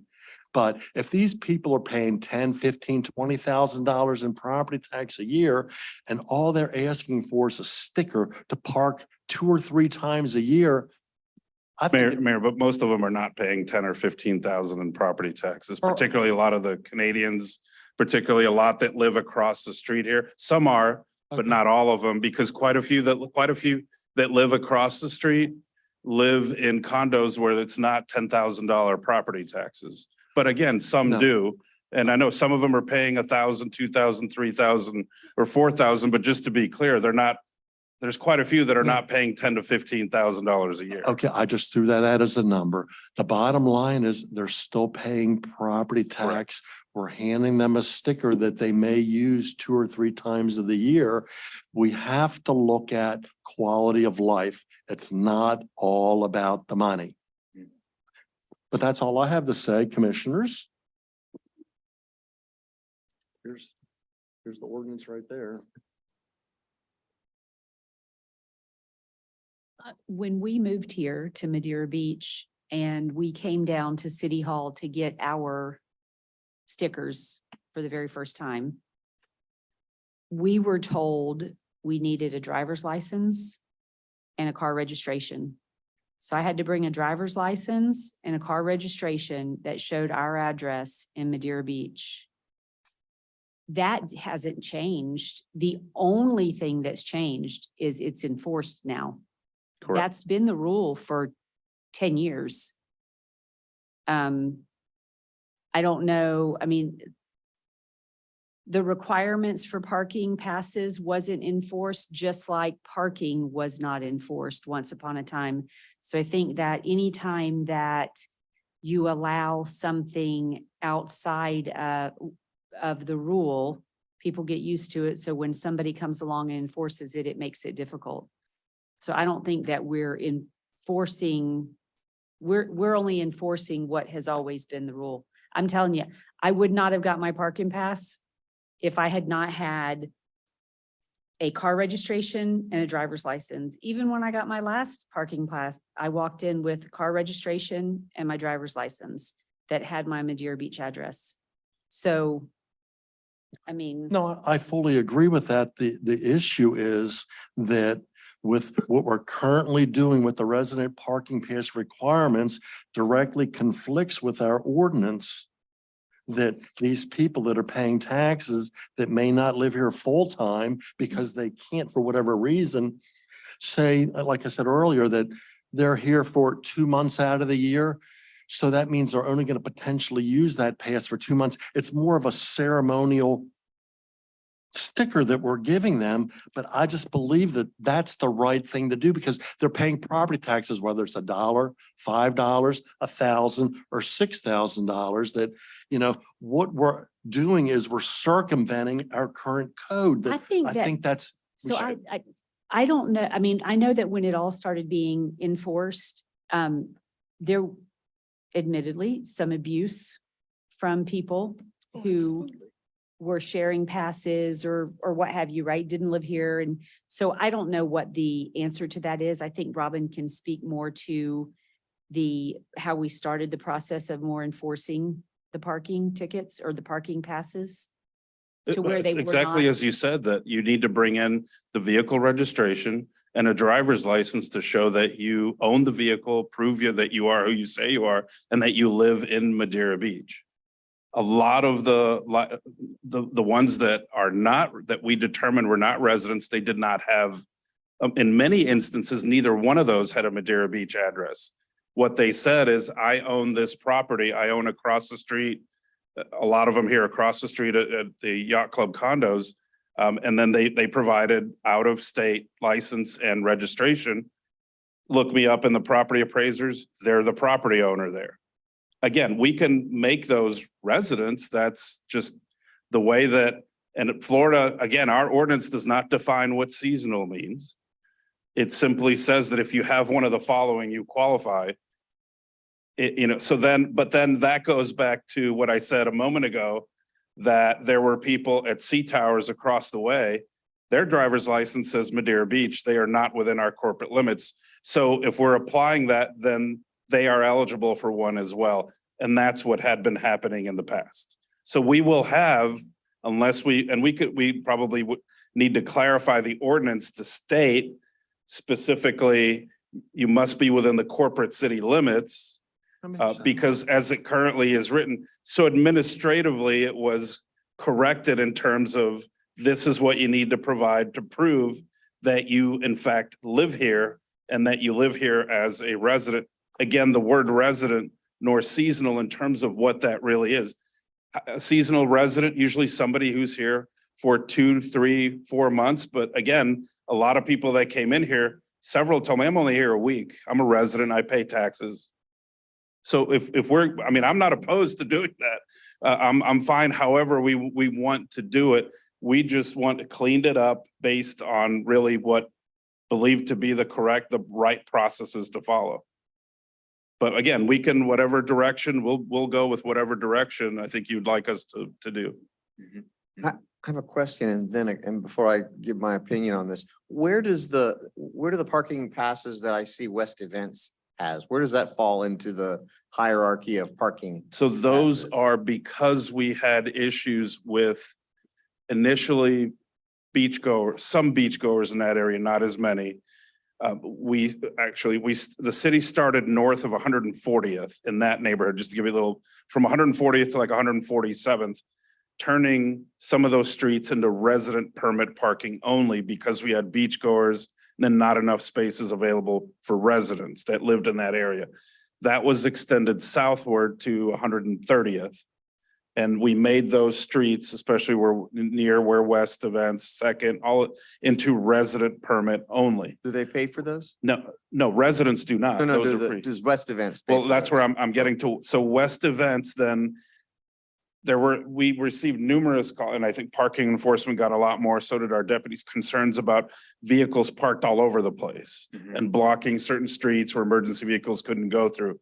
So we turned the streets into resident permit only. Then West Events approached us and said, hey, we don't have anywhere to park. So then we provided permits for West Event, mainly for their vendors, if I recall. Mainly for their vendors to park in certain areas so that they're not blocking streets. So it's really just to identify where they could park legally. Because before they were it was a free for all and they created issues. Especially. Just full disclosure, I'm the biggest complainer about West Events because they park they park on the street in my house and they have parking. Right. They have a parking. You moved down to number 11. I'm just kidding. They do have a parking lot. They do. And it's somewhat under control. And I was pleased to see that other businesses are also allowed these. As parking. businesses Right, inquired, right. we provided the So- same, and those are free. We're not. Yeah, I get that. So let me just add another maybe unpopular opinion about this. I feel like if a resident or not a resident, if a person owns and pays property taxes, they should be entitled to a parking pass. Let's not forget that most of these people, if they own a condominium, right, and they're renting it, there's a parking space for them there. This is only an extension if they want to drive to the beach. I feel like a property owner, not just a resident, but a property owner should be entitled to a couple of parking passes. And I don't know if that's possible to find out. I mean, I look at they have to show the title or the tax form, but that's just my opinion. Not only do I think residents, but people, like for instance, if I own a property, a nice condo, and I rent it out on a regular basis legally, why can't I provide a parking pass to my guest who's legally staying in my condo for the 2 weeks that they're there? So we have a caveat to that. We have quite a few that live in Tampa and own properties here. And so then they'll get the maximum and it becomes that it's not just for the renter, it's for both, but that's I fine. guess, But that's why we limit but I it to guess why 3. is that a problem? Because one doesn't actually come here at all, other than I've spoken with people, they're like, well, I got one because I just come over to use the beach. I rent out my But condo they'd the have whole to time. they'd have to own that property, right? Yeah. So wouldn't they be entitled to one? Well, that's, if that's how you want, I'm just saying That that is we how I had quite feel. a few people who, but they never stay here. Right. There are quite a few, I've spoken at least a dozen who did not stay a single night in Madeira Beach. I'm sure there's people that own condos in Madeira Bay that never come here. But they're residents, they pay the taxes and they have legal. Well, if you're guests never for- here, are you a resident? No, but That's you're a the question. property owner. That's the point I'm making. No, That's That's just- fine, that's what we're gonna get. Right. For Sorry. the exception I take to Commissioner Taglerini would be that renter in that property is entitled to the parking As a on that resident. property.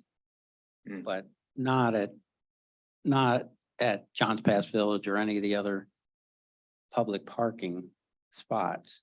Now, the owner of the. That's pro- discrimination against that property owner. No, it's not, because the property owner, as a property owner, still gets, according to what the mayor has researched here, the property owner would still be eligible for up to 2 permits, 3.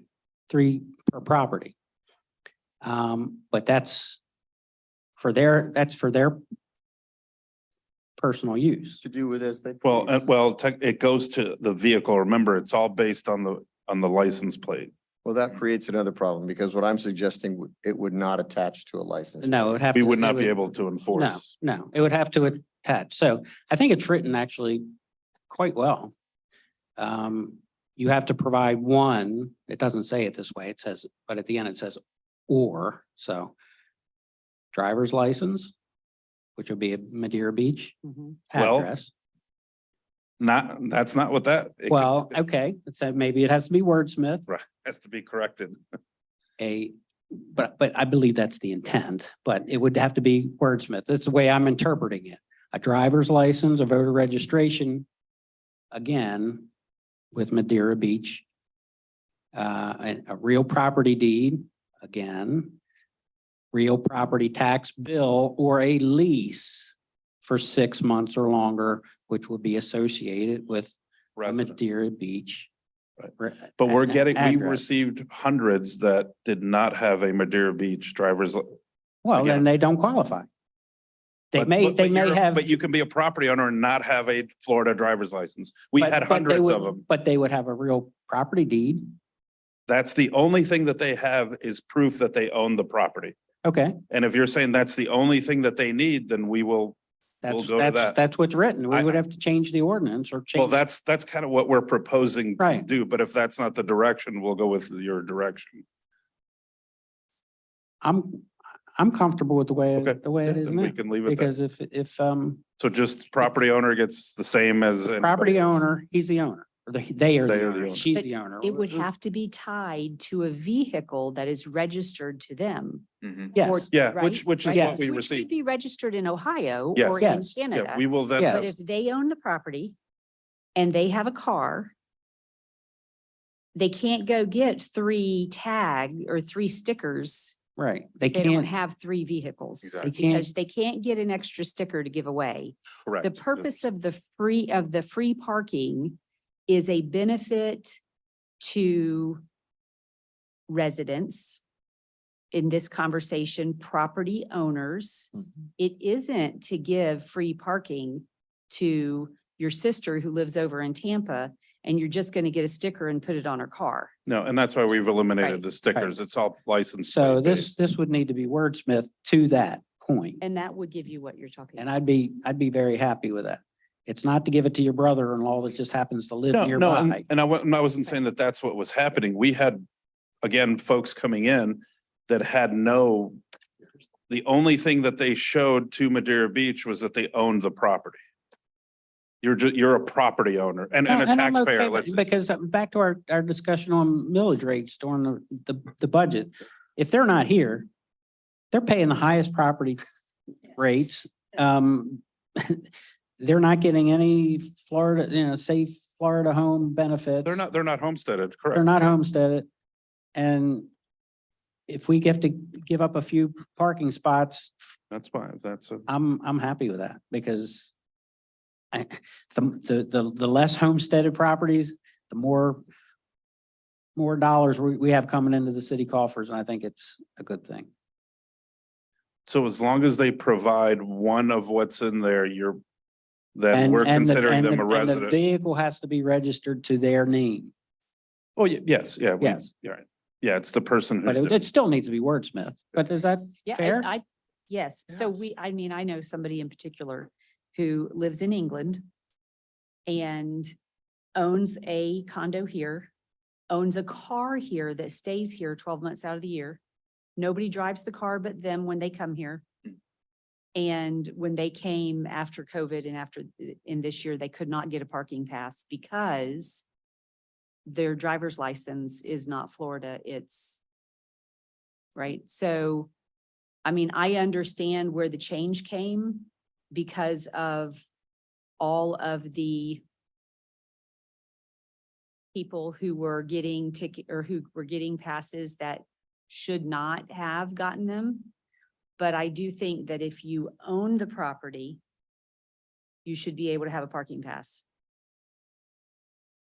But only for as many vehicles as you own, no less or no more than 3. I mean, I think 2 is enough, but that's just my opinion. I thought it was 2 until I read this and I was like, you can get 3. So And part of what we also altered was those that were actually had a business tax for their property. So you're the property owner, you're renting your property out, and that could be for 1 week, a month, 3 months, 6 months, or the whole year. So we're going to have those individuals come in, and as long as they own the property, they will receive a resident pass. But in on the- commercial property? In the, No, if you own a condo, Oh, but you okay, rent it okay, out. Okay, Yeah, because sorry. we've had dozens of those as well. but the renters are not trying to get a pass. If a renter shows us the lease No, of at least 6 months, they. they have oh, a Florida driver's license, If it's. they have a Florida vehicle registration, they're a resident. Residents do not have to own property. So this is like a logical reasoning type of, are you a resident if you just own the property, but you don't live there? Are you a resident if you don't own the property, but your driver's license says you live in Madera, your vehicle is registered to Madera, and you actually sleep there 12 months out of the year? I mean, that's what we're dealing with. So how to go forward? That's why the state of Florida defines resident as in a variety of ways, but for just about everything, it's somebody who's here at least 6 months out of the year and a day. Because you're eligible to vote, you're eligible for the homestead, and you're eligible for certain other state benefits. If you're not here for 6 months and a day, you're not eligible. I understand that's not what this is, but to try to define resident, it can be a little difficult, but if we stay with how the ordinance is written and it can be improved, as long as they have one of those. So in other words, somebody who comes in here and says, I live across the street, and we find that they do own the property and the vehicle is registered in their name, then we will provide them a pass, if that's how. So, yeah, so you have you have a renter that's over 6 months at a certain property, but that property is still only allowed to have 3, including anyone that the renter has. Are you able to police that though? So here. It goes by address. So I own a property and I go in and get 2 passes because I own the property, but I live in Tampa. But I can have 2 passes because I can prove I own the property. And then I rent the property because I don't ever stay there. My renters come in with their 1-year lease. Are you gonna know, it's easy enough for you to know that you've already given 2 passes, so they're only gonna get 1. That's currently And- that's the process and that's how it's been. I mean, we can change that, but No, that's perfect. I think. Do you think maybe it would be easier, Well, devil's well, advocate, Yeah, I'm just. whether we assign them to the property, or is that more of a problem? Idea. we would not be able to enforce. We would have to go back to physically issuing a sticker, which is what we want to avoid. Okay. Why do we want to avoid issuing a sticker? Because people forget, I mean, I think people are gonna forget, I mean, we've had people forget, oh, and then they got a ticket and now they're reminded, and we've had dozens of people come in here. I didn't know that it expired. They're valid for the calendar year that they are issued, whether you obtained it January 2nd or December 30th of that year. But I mean, we will obviously notify and then educate and advocate for that, but any other, Jamal, that we may be before, any other oddities, or I think we. Just to bring back to your Yeah. question about how do you kind of police it. I have it set up programmed wise to basically cut you off per the limit of the address per address. So it's kind of automated in a lot of ways. So it's going to be policed digitally, you know, Yeah, on by the top of our plate. enforcement. Mhm. Here's what I'm representing also, and I've had homeowners in District 3 come up and talk to me about it, is on 145, say right there, they own a house. They live in the house. They're not here 6 months plus a day. They should be able to get the sticker, the parking pass, okay? We also have people in our district that are from Canada. Now, they're here, say 3 months or 4 months, and they're not able to get the sticker. And I personally believe that the above mentioned should be able to get stickers for the beach. That's what I'm saying. Makes it very easy. So I think we're clear for residents that we will, I think, but we will there's issue. we do have some public comment. Somebody would like to, she would like. Come to on s- up. Well, thank you. I live at the yacht club. I own it. You're the one. I'm the only Canadian here that at the yacht club. Now, we've owned for 11 years. I don't know when you brought your property. And in 11 years, we've come with our bill saying, or like our thing that we got from the government saying we own this property. We bring our vehicle license, they give us our sticker. That little sticker enables us to park at this park, John's Pass. Which, how often do I use that sticker?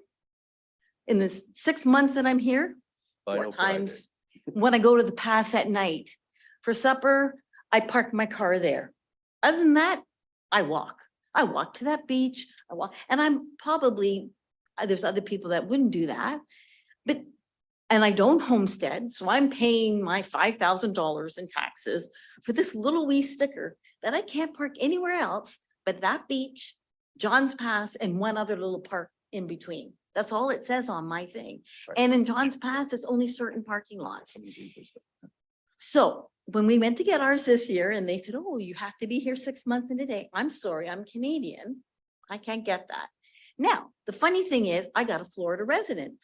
I can go to Disneyland now with my Florida resident and get a 3-day pass at a quarter of the price. There's a big saving. This little parking pass, how much is it worth? 25 bucks, 30 bucks. And I can go and spend save $250 at Disneyland. So should I be putting my money into this city?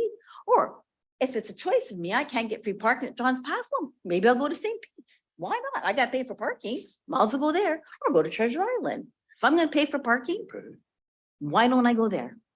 So I mean, like I said, we don't get any other perks and I'm Canadian and I guess, you know, I don't get to vote or I don't do any of that, but I try to support my community as much as I can.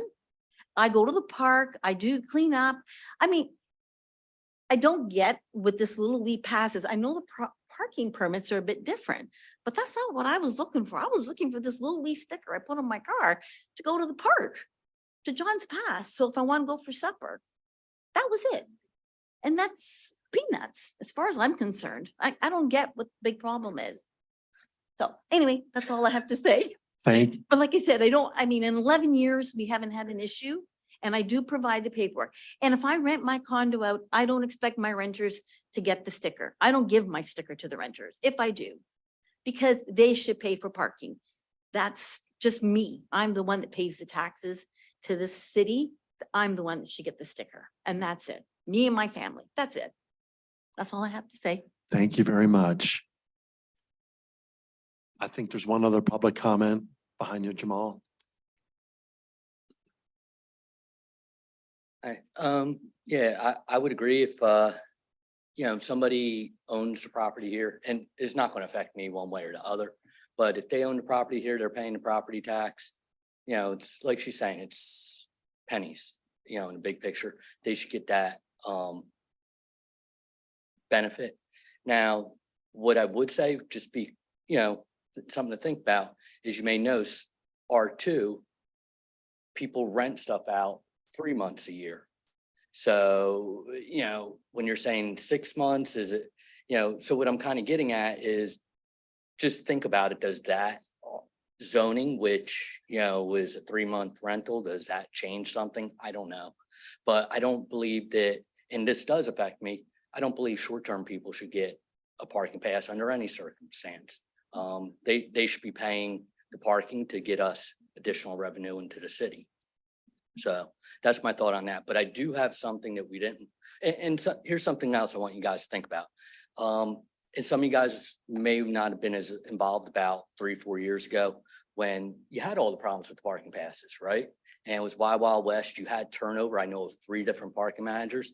And now got Jamal here doing a great job. Things are under control. So maybe give him an opportunity to see if he can, I'm sure you guys all work together. He's doing a great job with all this stuff. Figure out the right process for it, That's my thought on that. Now, for the other parking thing that I'm gonna ask that it does impact me is, and it wasn't really covered, is, with the event parking. I don't care, you guys are charging, that's great, that's all that. But as there's more and more events, what I'm starting to find more and more that's happening, I do use the dog park about 3 times a week, sometimes more, sometimes less. I go there a lot of times. I got to park down by code enforcement and, bring all my dogs to the parking, to the park. So just like you guys did at Kitty Stewart or something like that, if you guys find that it's reasonable, maybe we have 4 spots there to say, hey, this is for resident dog park users. For these spots right in front of the dog park, it's not like it's really affecting them, because they got all the parking along the edges and they're coming, all the way around, just to make it easier for me as a resident to get my dogs in and out of the park and all that. So thank you. No, thank you for your comments. Yeah, Mr. Bella brings up, we haven't gotten to the special event parking yet, but it's something that when Jamal and I and staff went through this about, we didn't really discuss because we wanted to see if anybody would come up and request similar, just as Mr. Bella said at Kitty Stewart, resident only spaces specifically for the dog park, because there have been people, particularly last year when I was out here with Rotary for the parking for the carnival, there were several people that were going just to the dog, actually probably 6 vehicles that I can remember going just to the dog park. And as it got later in the day, the last one I had to tell them, I'm sorry, there's no parking here. You're going to have to park at Winn-Dixie.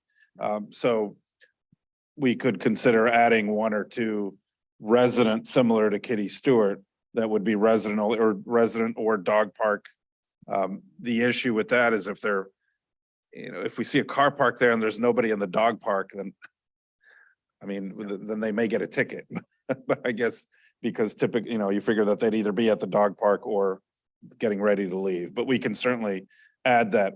I wanted to see if anybody would come up before we proceeded. We do not issue the short-term renters.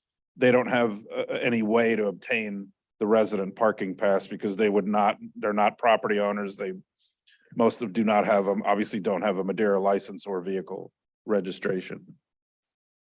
Correct. And just make note that once you obtain 3 passes per address, it locks it out. So it doesn't allow you to, and it locks it out for the time period in which you're adjusted for. So it won't, unless it's edited by a staff member, myself or.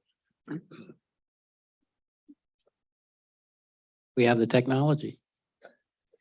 It's getting there. So am I to understand that we're issuing the resident tag based on the property tax, they don't necessarily, and the car. They have to, it's assigned to a particular car, to a particular property owner, but their driver's license does not have to say Madeira Beach? Correct, because it's that's what's in the ordinance, one of. Okay. We're following following. And so- the existing ordinance, basically, the way it's written with some As it's written, so wordsmithing to just- tie it into Madeira Beach address. So does this mean now that the owner of Bamboo Hut who works there every day and owns, I don't know if they own that property or not, but they own that property, will that owner get 3? No, you have to, Have a residential living unit. yeah, it's a resident permit parking pass. Not property owner? Still not resident? Well, that.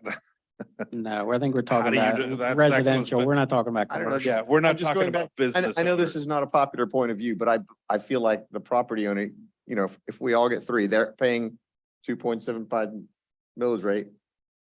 They come to work every day. But it's a convenience for residents, not for commercial property. And they have their own property, they don't have their own parking lot, likely. I feel like we would encourage businesses, we would support our businesses more if we allowed them just, 3 little stickers. I think No. some of them already. And you have did. John's Pass, all the property, all the parking in John's Pass is gonna be tied up with If they can show, residential if they park can with. show they own No, that property. No. How many property owners are there? Intent Residential. was It's for residential. residential. It's not, it's not But intended for they're, commercial. all those businesses do not own that property. No. And it does say dwelling unit, which Which is implies, residential. Right. yes. I A understand, residence. I understand. This is a philosophy. I mean, things can change. That's why we're Now- having this conversation. I will say this, when you say park at Winn-Dixie, be cautious because they will have you towed. Hmm. They They will have been- definitely have you towed. We discussed that with the property owner. They're towing beachgoers. Specifically for the events here, overflow from like Little League, they're not towing for those. We know somebody who got towed a couple weeks ago for parking there and they were, Here so, for Little League. I don't know necessarily Little League, but when they got towed, they did not know where they were and it was in the evening. Hmm. So, but, I would support having 2 parking places in front of the dog park that don't say resident only parking, but that say dog park Hmm. only parking. Because then it's not, I don't think it necessarily needs to be tied to a resident because there are many people who come and use our dog park that Right, aren't right. residents, but tied to somebody who's there with a dog. And then if you pull up and you get out and go somewhere else, if you're not in that park, you're getting a ticket Hmm. because it is dog park parking only. That I'm good for. Yeah, that We would, to can me, do that. that would be an easy way. Is it really to- that hard to get a parking spot for the dog park? I mean, the whole idea is you're exercising your dogs. It's You have to easier walk getting a down the ticket. street on a leash for a block or two. Is that an issue? It's hard, I think it's hard, it's During- hard when you during have- events. Yeah. When we the have are going events, on.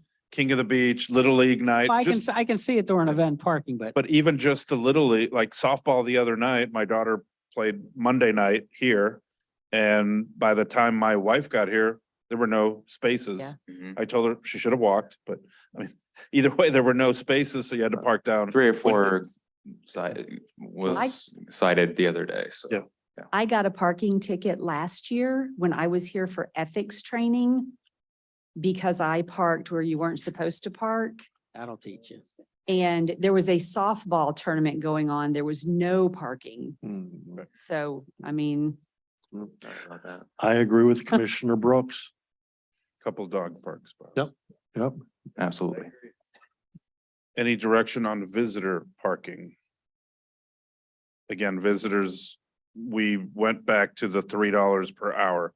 So these are mainly out of town visitors, but just in the last few weeks, I received 3 emails. People, 2 of them were property, they own a condo, they live out of state, they rent out their condo. And for many years, the people renting, they came here to get a week pass to park for a week-long visitor pass to park in one of our lots. And again, they got that pass for $100 for the whole week. As I stated earlier, we did away with that last year. And now everybody, if you want to park overnight, it's $3 an hour.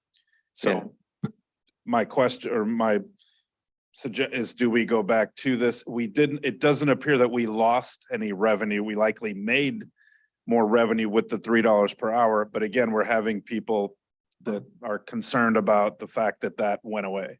Well, it sounds like because they're calling you, they want this, but it's not there. Well, it's still quite fresh in their minds. So I think, like Robin was stating, that it's been a healthy year, especially for overnighters. I think just time will really be the definitive answer for what we're looking for. I believe once people get used to it, just as if whatever change you do make in the city, I think it's more streamlined, it's more up to date as far as technology wise, the way we're doing it currently. But again, visually offering a pass such as this one is more appealing.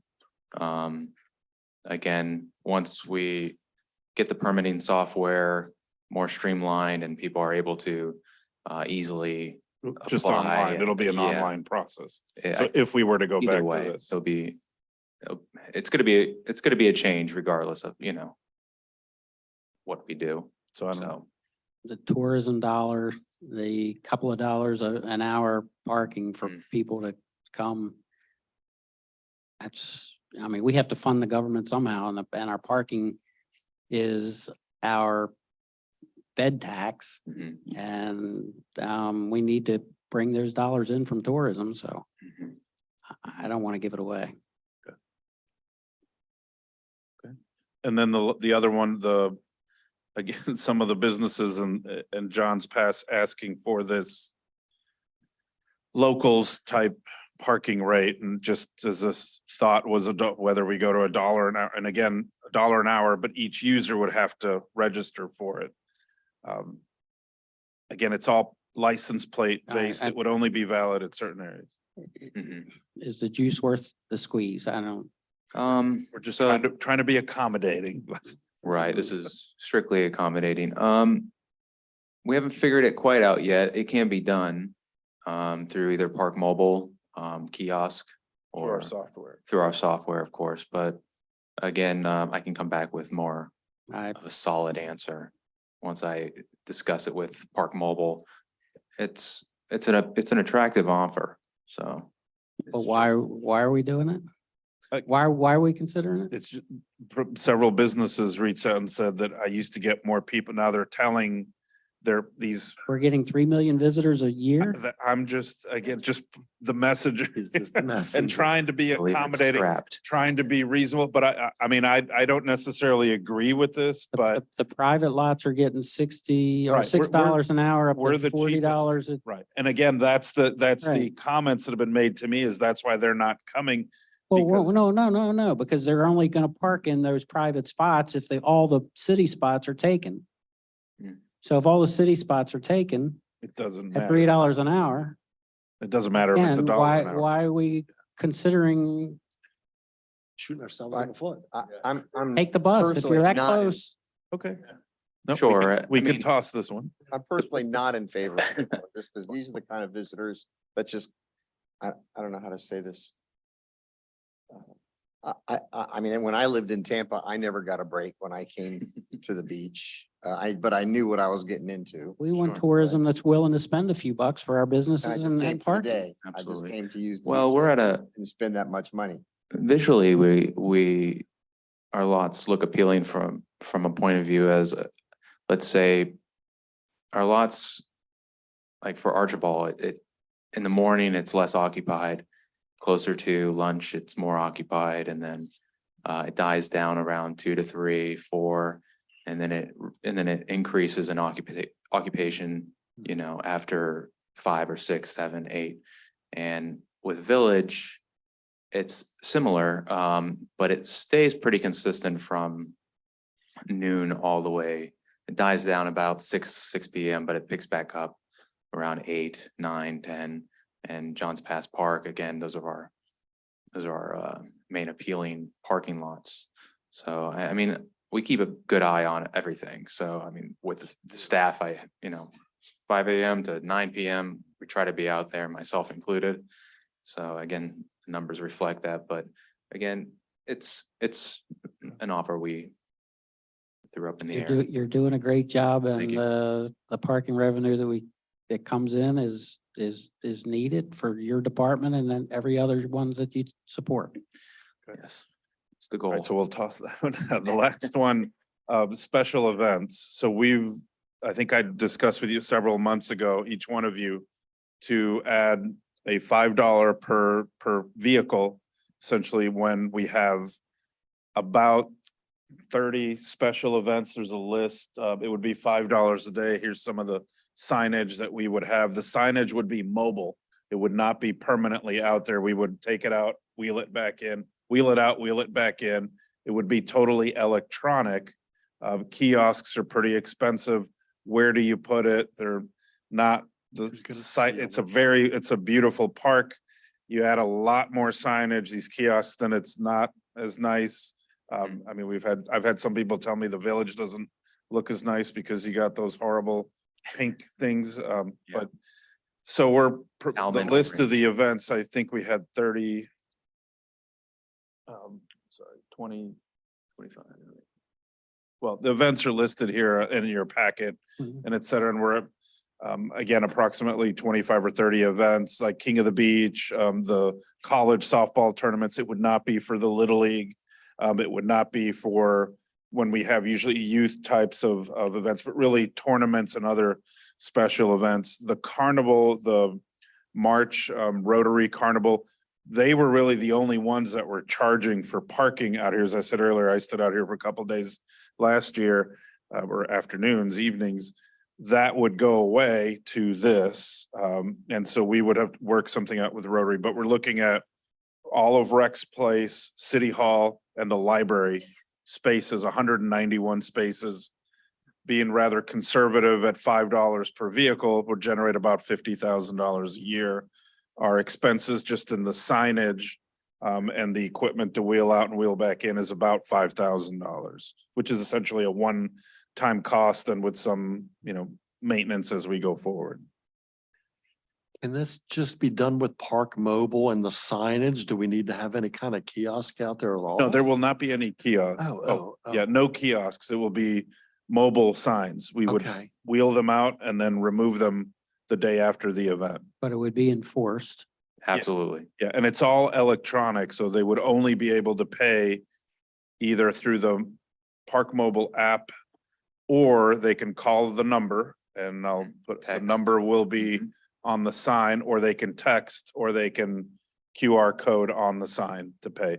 So complete, as it says on the sign, contactless payment, but it's actually no credit card. It's, just, well, you have to pay with your credit card, but it could be through the app or you enter it. Because if you don't use the app and you text to pay, it sends you a link to a web page. Mhm. And then you go into that web page and you enter your credit card and it'll tell you that you've paid. You do need to enter your license plate. Again, this will be license plate, just as all the other parking is now license plate based. well, Have we, please and thank you for me. Oh, okay, so this one's, I think, have we discussed anything with Winn-Dixie to share yeah, so a revenue share system for their parking lot or a portion of their parking lot? we I've spoken with the owner. We need, Jamal and I and Jay Hatch need to get, because we need to bring you back a lease for that because that's not our lot. So the property owner has said, yes, we can work to that. He felt that, no, Winn-Dixie has to make that decision. And then my response was, but it's your lot. You're the owner, not Winn-Dixie. Well, Winn-Dixie is the biggest, they're my biggest lessee out here, and that lease has the parking specified, although he explained that it just says that there will be parking. It does not specify the number of spaces, and clearly the only time that parking lot is full is when there are events here at the park. I mean, I love Winn-Dixie. I spend a lot of money there. I love shopping there, but most of the time there's anywhere from 10 to 30, 40 vehicles maybe.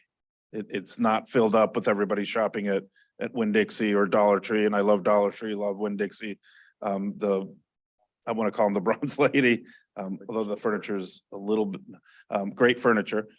But it's nothing against them. It's that the back end of the parking lot is what's available, and they've allowed us to use it as overflow for the event. So there would be revenue sharing with them.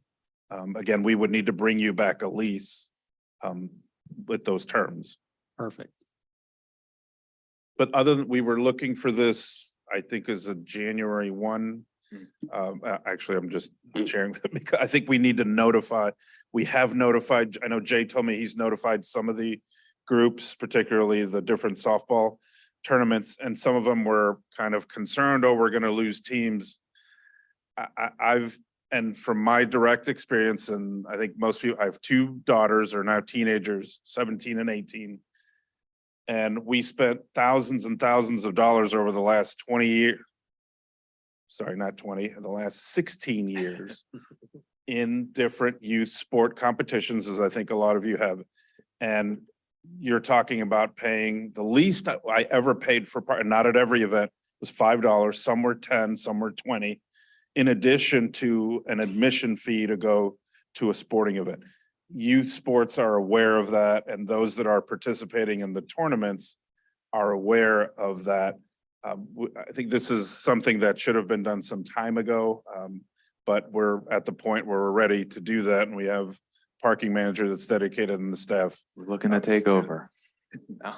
And the only thing that I will finish and for parking is, because I would hear that when I was up the street as well, why do you charge for parking at all? Because south of us, there's a big county that has had the #1 beach that does not charge for parking. Well, that's their decision. And until such time as the commission decides that we get rid of paid parking, this is what we're looking to do to maximize. And again, it helps take care of a lot of things that we do in the city, and it creates turnover, and Jamal can go on about the benefits of obviously having a parking enterprise. Benefits me greatly. Those were all the categories, and we'll, as I said, this just gives you the zone numbers that we've added and the number of spaces. So, It benefits the residents, and that's what we're here to do. and residents would not have, this would be part of the resident parking. So the residents do not have to pay to come. When you will see, we will likely have the variable message board, the one that's up here as you turn on to Rex Place when there's an event, and it'll, event parking $5 in addition to all the other mobile signage that we will have out here, but residents would not need to pay the Perfect. $5. Perfect. Happy to answer any questions. No questions on this, just one question, a follow-up for our Canadian friends. How quick are we going to be able to fix things so they can get their parking passes? They can come in tomorrow. You heard it from the city Yeah, manager. there's no, He's a straight there's shooter. no fix. It's essentially we alter the sign and simply anybody just show us the vehicle registration, a driver's license to show ownership, proof of identity, and then we can search in the property appraiser. You don't have to even bring your tax bill with you because it is electronic. So, and we will issue we're still issuing stickers. Yeah. Currently, we're set to go live, Jamal, for that. December 1st. December 1st, residents can go online. You can take a picture or you have to provide your vehicle registration and your driver's license, regardless of where they're from, and upload that, and then it'll come electronically to here. And then we will reply back that, yes, you're good to go. And we have, and again, everything will be license plate based. That is how we will enforce. Thank you for being so accommodating. Very kind. So for 2024, once you apply, the application will come to myself and city staff. And then when I approve it, you will get a slip, an emailed slip. And then you can print if you like. It's not necessary because it'll be via license plate. Yeah, everything, it'll all be electronic. And correct, yes. Yeah, the resident, they're asking, again, if you will need a sticker, we will not be issuing stickers for 2024. Somebody had asked me the other day. If you want to come up to the, please, Somebody thank had you. asked me the other day because they didn't get a receipt for their parking. And I said, well, I don't know. I don't think you get a receipt. But, and then I talked to one of your parking meter ladies and she told me she punches all the stuff in the computer and it comes out if they paid or not and how much Correct. they paid for. Yeah, for visitor So that would parking. be, yes, So it'll be similar, it'd be similar to that. You'll punch in Yep. our thing and they'll say, oh, well, they're good to go. correct? Yeah. Yeah. And the plate can be Ontario plate, correct? Yes, yeah, we Yeah. just, as long as it's in the name of the person who Yep, lives in the property, then. that's right. Okay, thank you very much. Yep. Norma. Thank you. Thank you. Much. Okay. No other questions from the commission on the parking? We'll move along. Johns Pass Village Alternative Compromise. All right, and we have a presentation that was in your packet. It looks very similar to what you've seen before, so I'll just kind of go through it. It starts.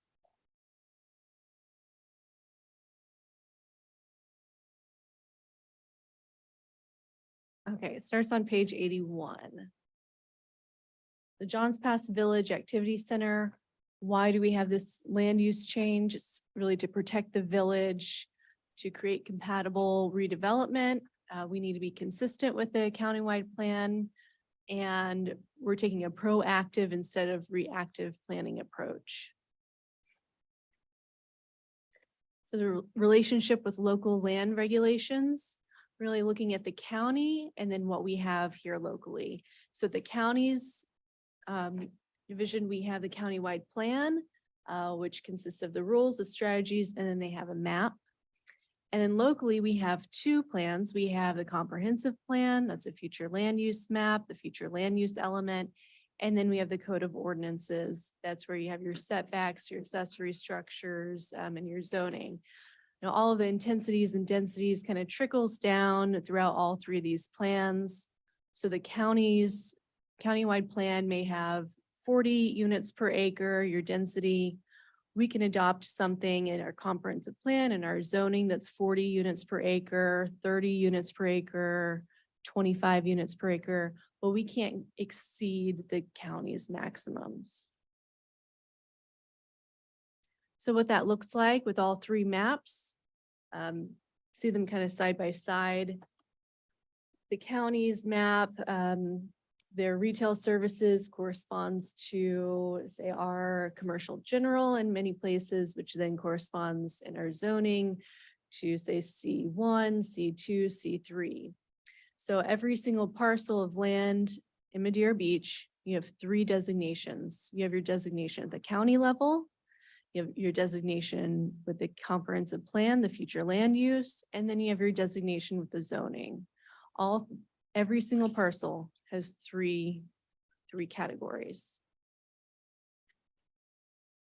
So Johns Pass Village Activity Center, we're really amending the countywide plan map and amending our comprehensive plan, our future land use.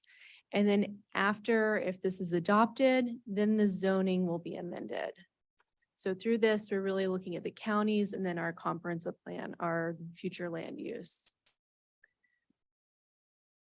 So a little bit of background, 2007, 2008, the city adopted inconsistent standards.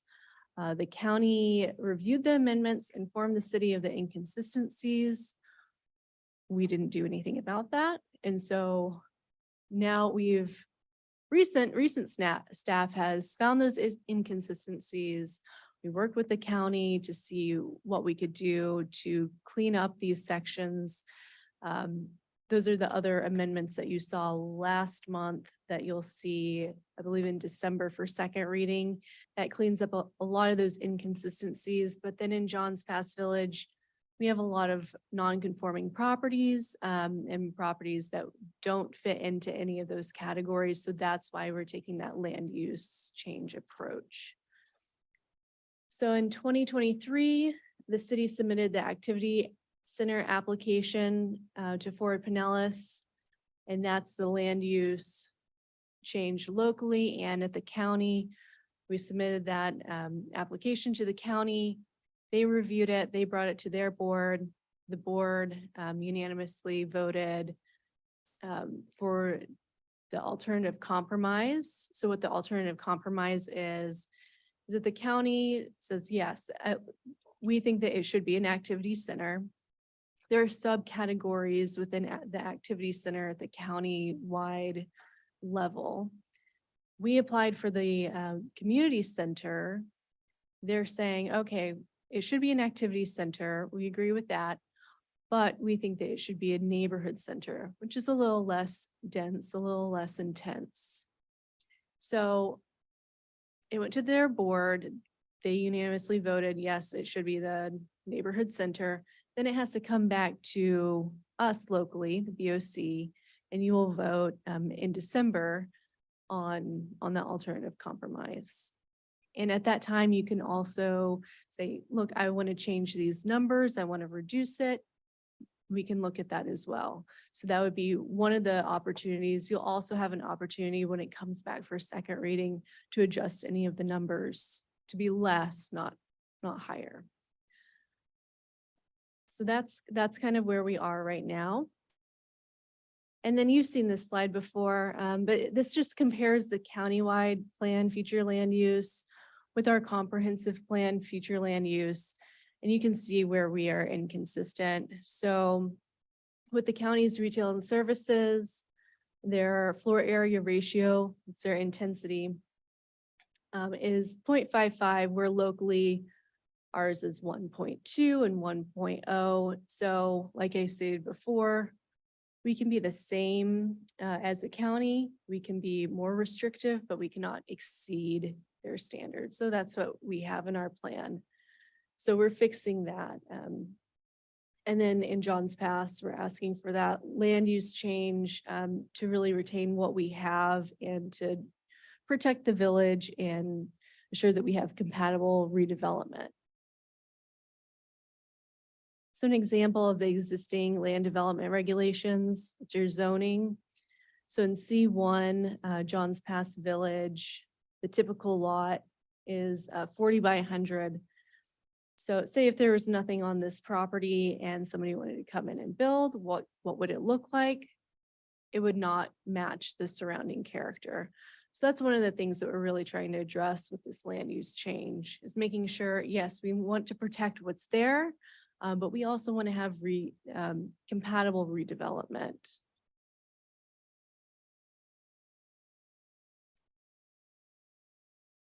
And I hit on this earlier, but really in John's Pass Village in this area, that's where we have a higher concentration of legally non-conforming properties. I mean, they don't conform to the current zoning or comprehensive plan standards, intensity or density.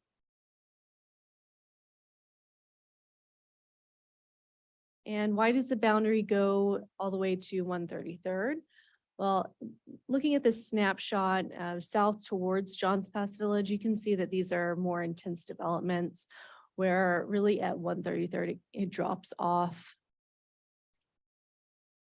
And then going back to the master plan that we've talked about before, the master plan also called out this area as a neighborhood center, saying that it's unique, it needs to be protected.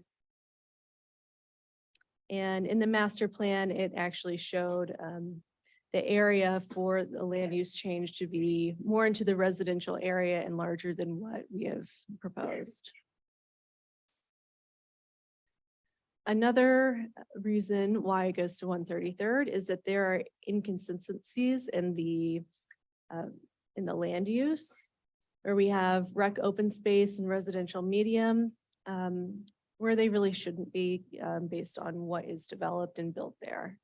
So this land use change also corrects these inconsistencies.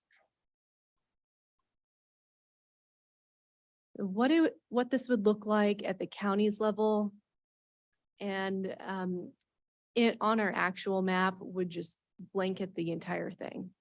But then locally, we understand that 133rd looks very different than Village Boulevard, which then looks different than Pelican and Boardwalk. All of the areas in here are very unique. So the character districts really breaks that down and defines the intensities, the densities, the uses within all of these sections within the activity center. And here's the recommendation from the county, just asking that they're recommending that instead of the community center level, that it should be a neighborhood center level. And if you look in your packet, I think it's before this presentation.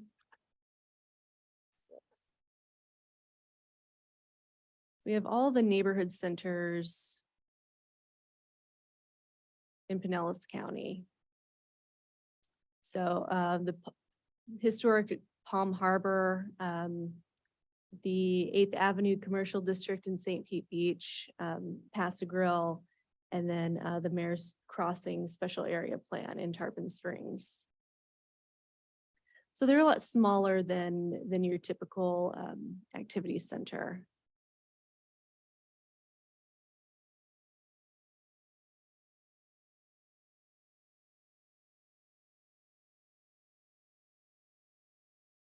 And one option that we do have is to use this alternative temporary lodging use standards. Now we're using that up and down Gulf Boulevard. We've talked about it before.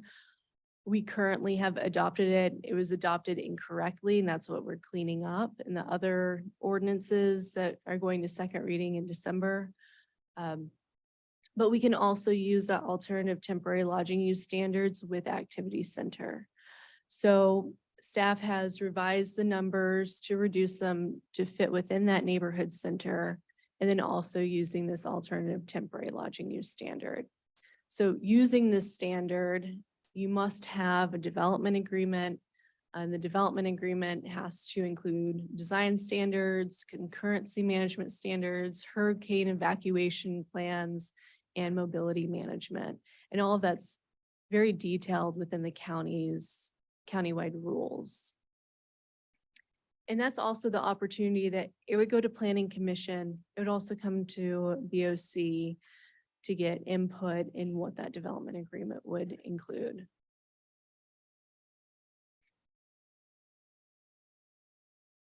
So here in the white boxes, the current standards in our comprehensive plan, and the colored boxes are the proposed standards.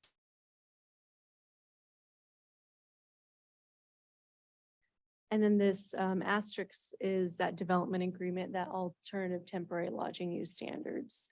So you could only use that if you're want higher densities. Also the floor area ratio, how we measure the intensity would have to measure the structured parking. Typically, you do not measure that when you're measuring floor area ratio. It's important to remember that the average lot size is typically small. So what we did in this slide is took the average lot size and then to see what the density would be on your average lot size.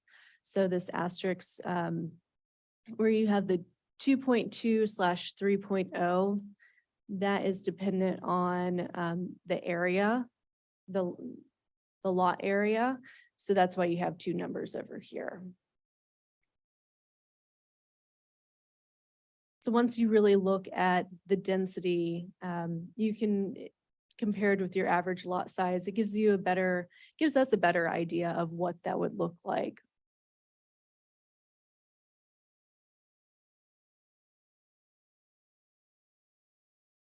And so this number without the asterisk, that's what you could build without going through that development agreement process, which would have to have public meetings and go to the Planning Commission and BOC. So these are all by right? Traditional The village having a traditional FAR of village 2.0? does not have any alternative temporary lodging use standards. So it's just a straight 45 units per acre FAR 2.0. So they'd be able to build back what they have existing at a 2.0. of course. Yes, they would. Okay.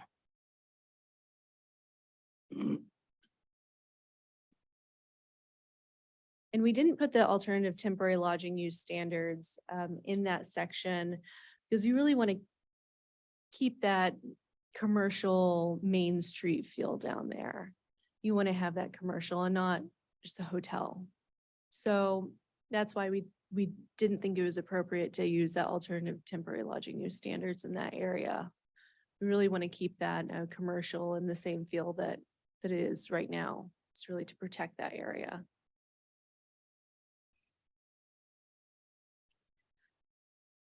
Now I'm going to go through the special area plan. It's It's quite a large document, but I'll just show you the areas that are changing. It's not too different. It's just changing the community center to neighborhood. You see that in that section as well, and the history. We were including the original proposal to the community center level and the alternative compromise from Fort Pinellas, their recommendation to neighborhood center. And in the plan, inputting those numbers that we just showed you.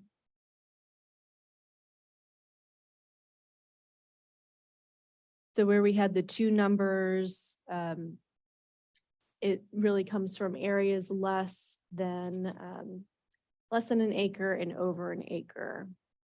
And we got that from the countywide plan, has that kind of sliding scale.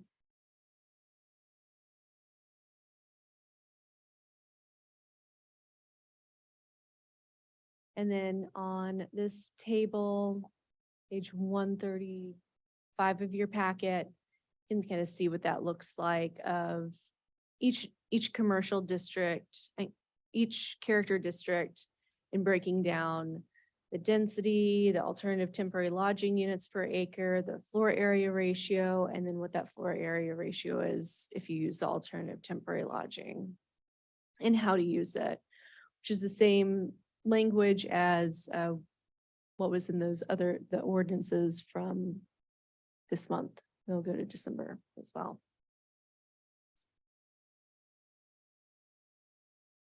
And then just updating these tables with alternative temporary lodging use standards, reducing those numbers that we saw before. You can really see that on these two pages of what it was before and the proposed numbers now. So if you look at 135, 136, those are kind of your bare bones of what it was proposed, and then the reductions through that neighborhood center.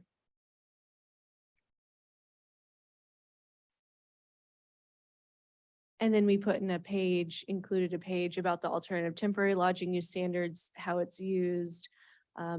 If the county makes any changes to their requirements using the alternative temporary lodging use standards, that anybody trying to apply for those standards must adhere to the counties. So if the county includes another additional requirements, that they would have to meet those standards as well.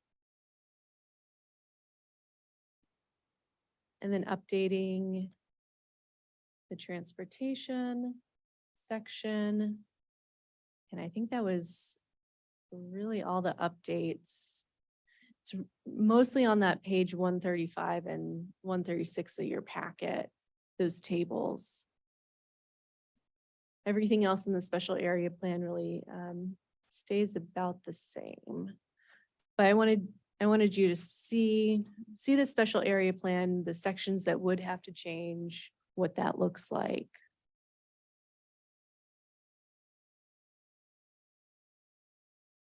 All right, I think that's all I have. Any questions, comments?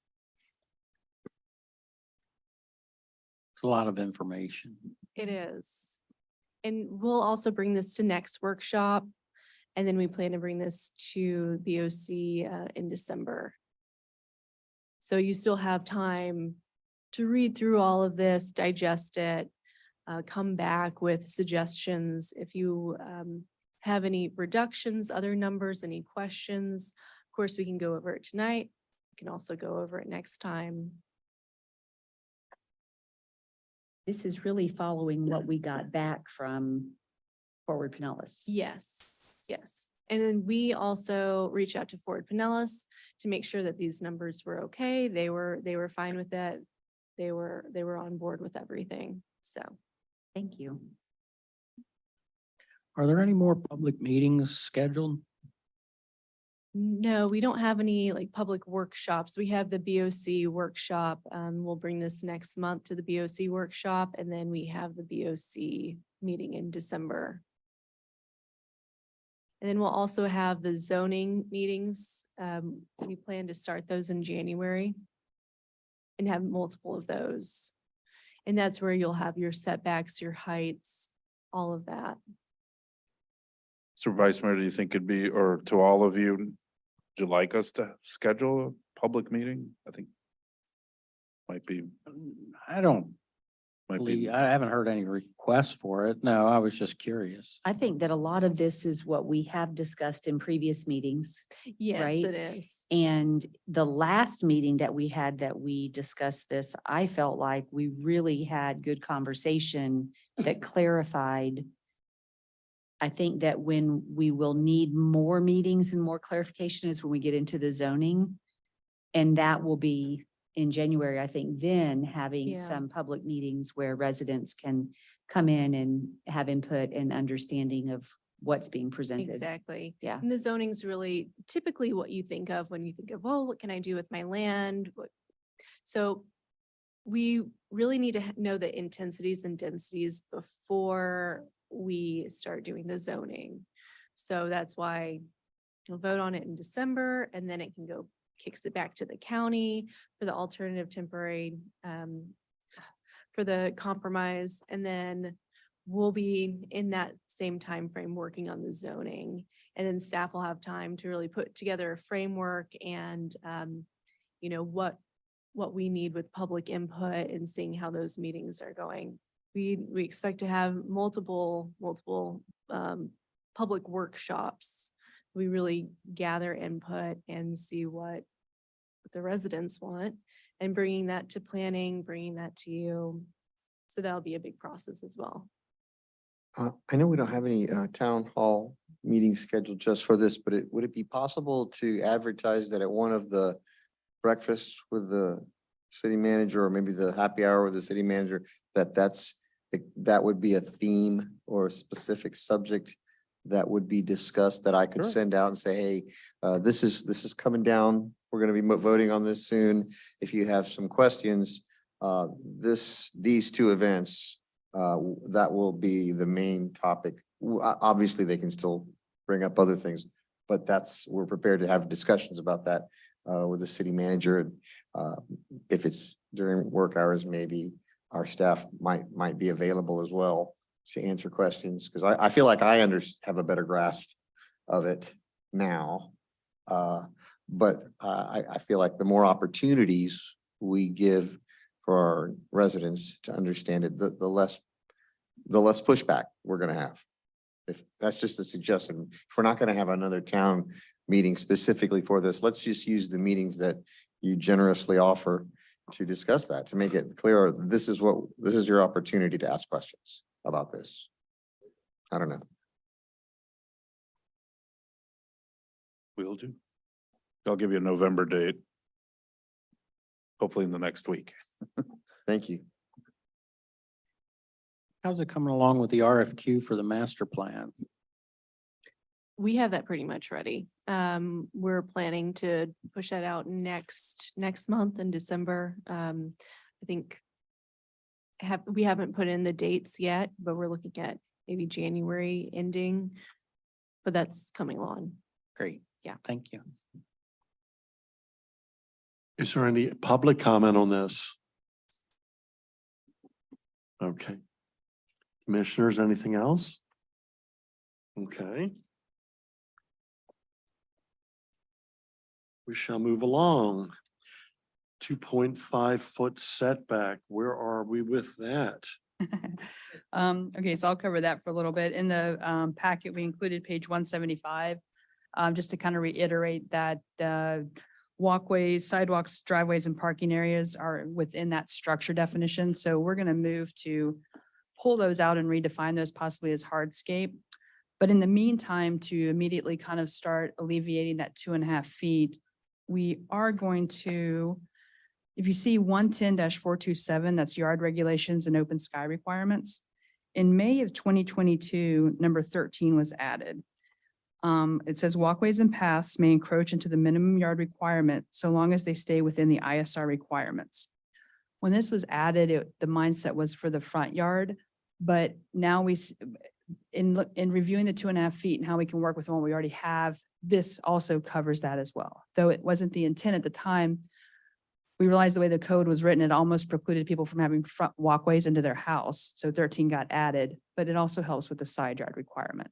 So we can immediately kind of lift that requirement while we work towards redefining driveways, sidewalks, if we want to define them as hardscape or whatever. So we are researching that, but immediately we can go ahead and move towards not enforcing the 2.5 feet and start working with people on that. It's kind of how we foresee that. So the one neighbor that's got half paver and half dirt in where his gate is. Yes, so I did speak with him actually a couple of weeks ago, and he's the one with the pervious paver. So he's an awesome example of kind of how great this can be. I did give him the verbal go-ahead that we had found what we thought would be a really good way to work within our code of what we already have written. So he was told that, and we're starting to work with the permits that are coming through to do that as well. That was Peter, right?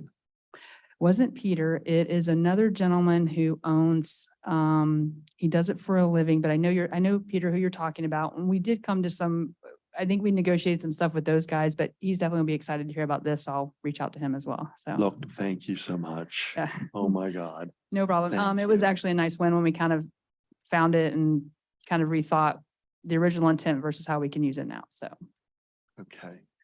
so that's kind of the 2.5 foot structure. That one's kind of pretty straightforward. And now we'll move to shade structures. If that's okay with you guys. Does anybody have any questions? Any public comment on that before we move to shade structures? Okay, hold on. Just to clarify ISR impervious surface ratio, that's what we're not going to exceed that. Yes. Correct. Correct, yes. And just so you guys know too, we do recognize that we have non-vegetative pervious materials such as the pavers I mentioned. Turf is becoming very popular. It does provide some good stuff. So we are going to work towards getting that in our ordinance too and supporting the use of those items and, giving people the flexibility to use those. All right, next is shade structures then. Sure. Okay, so for shade structures, we figured, obviously you can overthink, over research, all these things, but we kind of feel like we have a good idea of the direction we would like to head. Provided this is something, we felt like the commission did want some options of what we were thinking would be viable for people to have shade structures. So we went ahead and kind of dove into what we already have in our ordinances and just started with R1 and then worked through the zones. We also did some research on average tiki hut or shade structure sizes to make sure we kind of got some good dimensions, some good heights that were reasonable. We also thought, and I can't remember if we did, but we also looked at sheds too to make sure we were kind of reasonable with sheds. So we kind of looked at both those considering their accessory structures. We figured we would, if we're going to touch it, let's go ahead and clean it up and touch everything. So we're working through it. One of the things that Jenny and I were discussing earlier is maybe with R1, 2, and 3, we've given dimension limitations, but I thought maybe we give square footage limitations instead of a 10 by 10, if you're 8 by 12 or 9 by 11. So we were discussing that. So this is kind of a jumping off point, we think, for us and everybody to start kind of looking at it. And we also have some graphics of maybe how those fall. Oh, yeah, and I can put those up.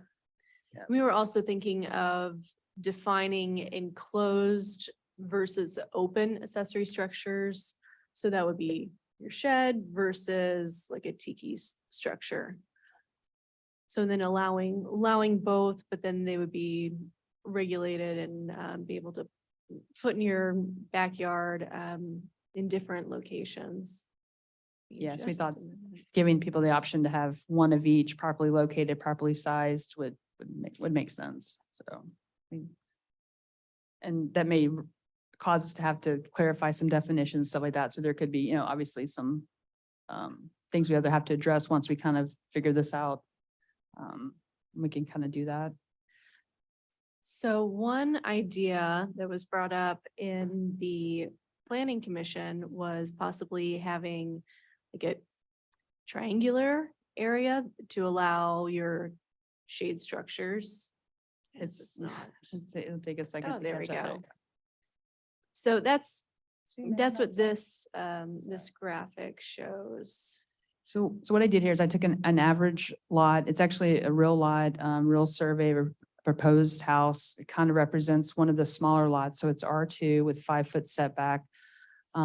This would represent what a visibility triangle creation would look like. And pictured there is a 10 by 10. And you can look down below, you can see an example of like a 9 by 11, and 8 by 12. But for the purposes of this, we put the 10 by 10 in there. So the green shaded area is what the triangle would create for a possibility of location. And we also have an example of if we kept the side yard setbacks the same and then applied the rear yard setback that we do for pools. The reason we thought of that was because it takes into account the tiebacks associated with the seawall. So this would be the best case scenario, 8 feet off the seawall, 5 feet off the side property lines. And what's shown here is a 10 by 10. And it is to scale with the drawing itself. And I also put in some pictures I pulled offline of what I think we can expect to start seeing when people do permit. I think we've been talking a lot about tiki huts. So I want to make sure that our mind understands that it's probably not just going to be the tiki huts. It's going to be a shade structure. So it could be a gazebo. Anything other than like an official cheeky hut would have to meet Florida building code. I did some research. There doesn't seem to be any really prefabbed 150-mile-per-hour one. So that's going to probably create some, engineered designs, but, we can, Miami-Dade's doing some stuff. So we'll have to just research what's available prefab versus what has to be designed and sent in. So that's kind of where we're at. If we want to go Okay. through like R1 and R2. So what we have written up, this is just kind of like a starting point, is we went more with this instead of the triangle area because we thought it was difficult to write out. It's difficult to read. It's going to be difficult to permit as well. So this is more straightforward. So what we did in the residential areas is took the minimum side yard setback. So in R1, I believe it's 7 and 8. So we did a minimum of 7-foot setback. And then what Marcy was just talking about, we grabbed the same rear setback as pools, just so it wouldn't negatively affect your seawall and your deadman. So that's where we got the side yard setback for the rear properties in the residential areas. It's just 7 foot for R1 on your side. And then the rear is 12 feet to not interfere with the seawall tiebacks, but then you could be located 8 feet from the water's edge with a sign and sealed certification from an engineer saying that it will not affect the integrity or functioning of the seawall. So that language is really from our pool section, but we thought it was appropriate in this area. So you're saying the triangular is just too hard to enforce, I see a lot of so. problems with that. Yeah, I and mean- it brings it home when you see it kind of drawn out. Yeah, I mean, what if they wanted that structure closer to the home? Now you've got very limited Exactly. area where you would want to have it.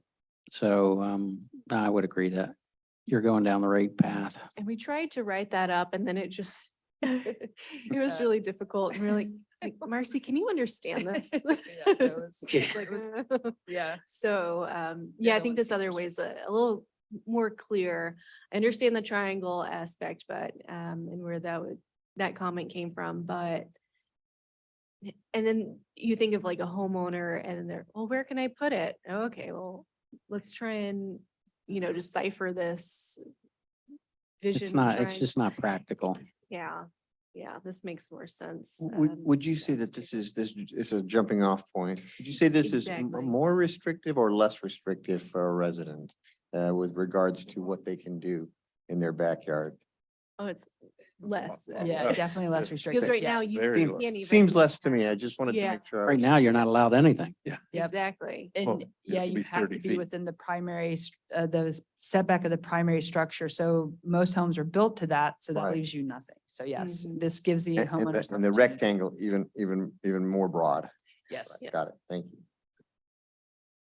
I like the side setback. Setback off the seawall or, yeah, that makes perfect sense.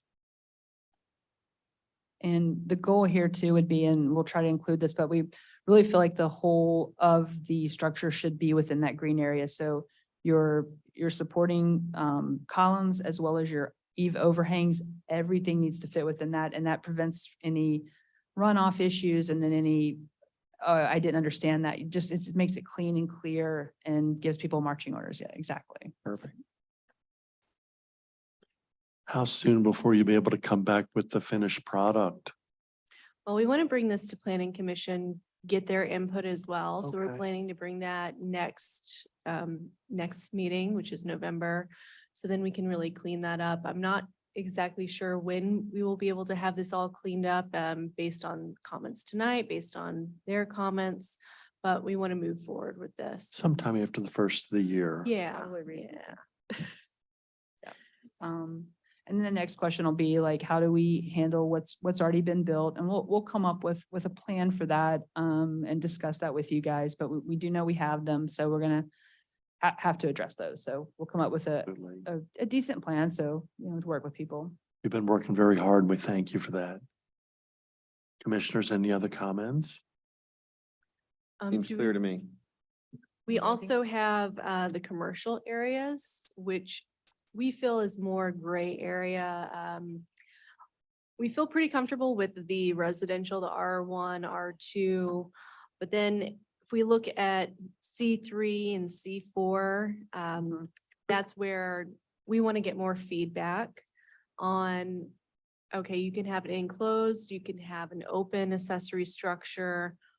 Where can that be? Can it be in the front yard? There are some areas in C3 that might be appropriate, where if you want a shaded structure and you have outdoor dining, is that appropriate? What size would that be? What's the setback in the front? And so that's what we're still working on and doing more research. We also know in C4, we have open code violations and areas that need to be addressed. So that will have to be addressed in the section. So we're thinking, let's just do it now through this. So that's also in your packet to look at. And I know that we will have to, all the commercial areas will need more tailoring. We feel pretty comfortable with the residential, but the commercial C3, C4, also your R3, that's where we really want some feedback as well. So if you see through just these edits, there's a lot of areas that I just put an X of, I wanted to see what you thought was appropriate and then kind of go from there, and then we can kind of research down that.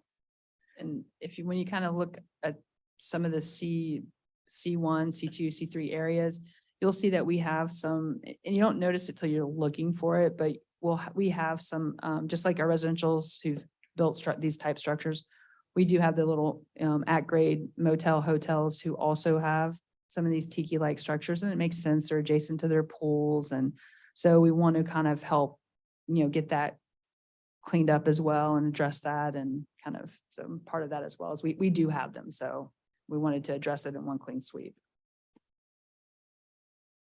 Commissioners, any other comments? Is there any public comment on this? Please come up.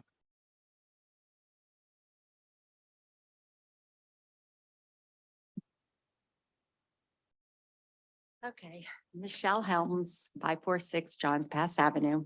So I have a question. I saw that you want to do 7 feet from the side yard. You want to do 12-foot setback from the actual seawall. The height restrictions is a concern also. A lot of the seawalls are a little bit lower. So if you brought it up a little bit to, let's say, 2 feet or whatever it is that you bring up. My concern is obviously where I live, and other people might have the same problem. What height determines where it starts? Do you start the height at the sea level site level? And there's a lot of facilities that still don't have a lot of lift, but there are people that have like 3 feet to 4 feet lift, like my neighbor, that now is allowed to come up 3 to 4 feet additional to the height of the regular people like neighbors.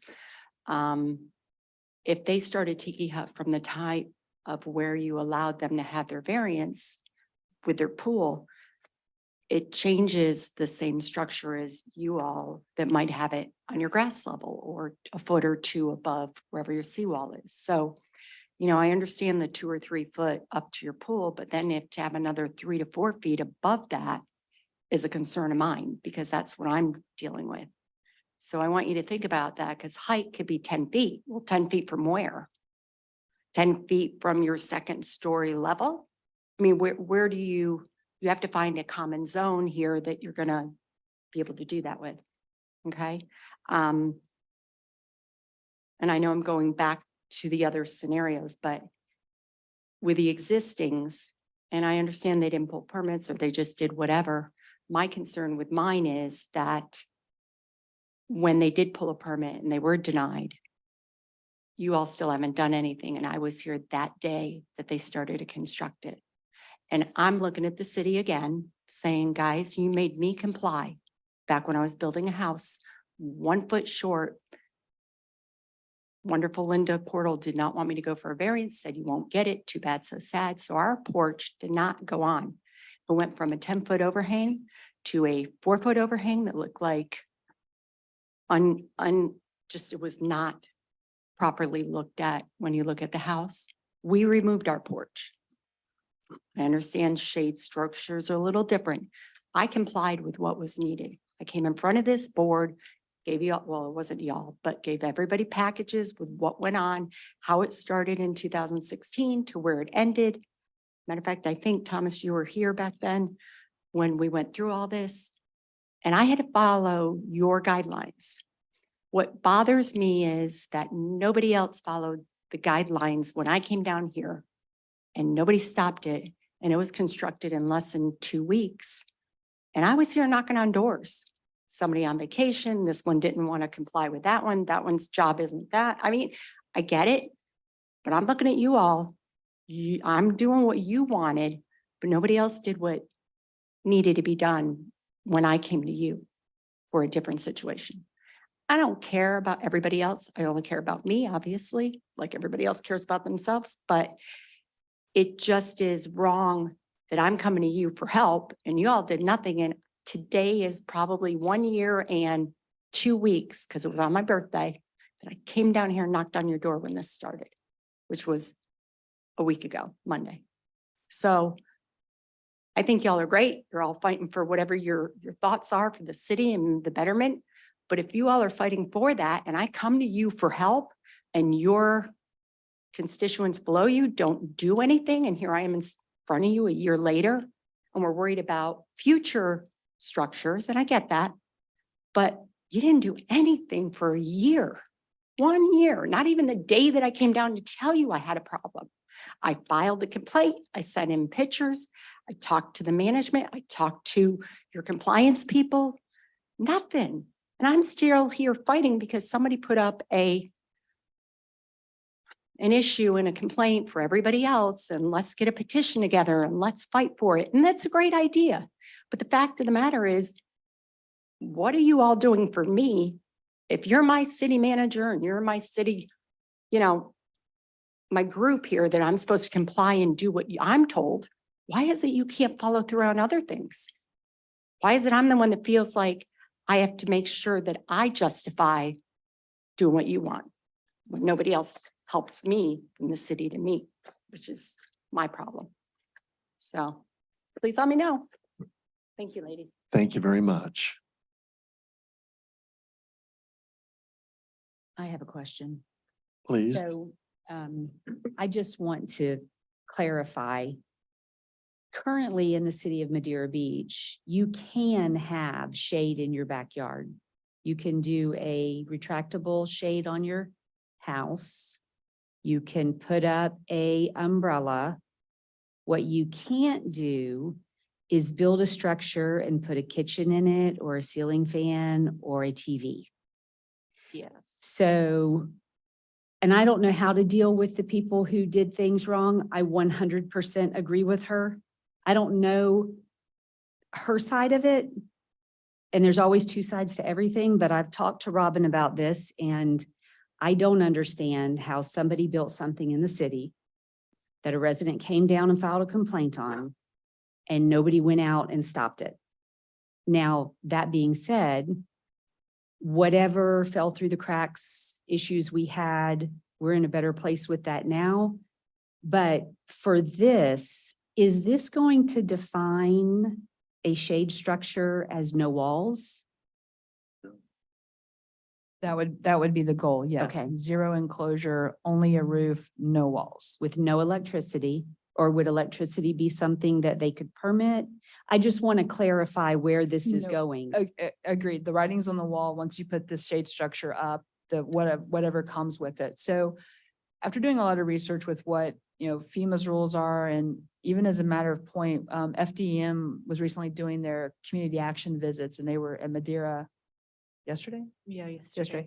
And they do a drive-through randomly and I once said, I want to hop in and see what you guys are looking at. So I said, hey, well, have you pinned in the car? What's your opinion of outdoor kitchens, tiki huts? And they too don't have a defined rules around them. So what we foresee and what we typically look for is shut off valves for the water, if you have gas, electricity, quick disconnects, things like that. And if people do want to do kitchens, and I think it's best that we control them and not try to outlaw them. And that's for you guys to give feedback on, but I do know that they're out there and that people are going to want them.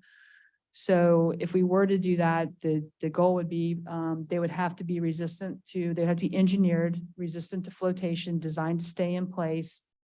Everything is disconnected, so there's no feedback into the house. It's completely disconnected from that. So we would be able to put rules around that, but those are still things we're trying to vet, but I do see that coming and that is going to be something we're going to have to address.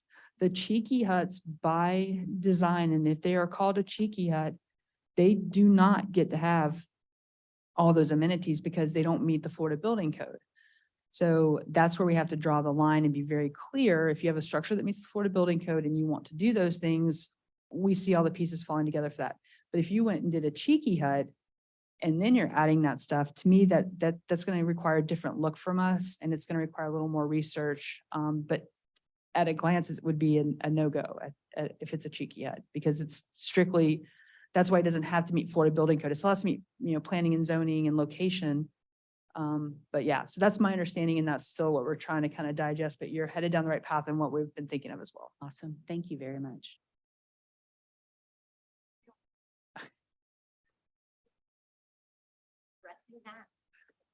I don't have a problem with any of that.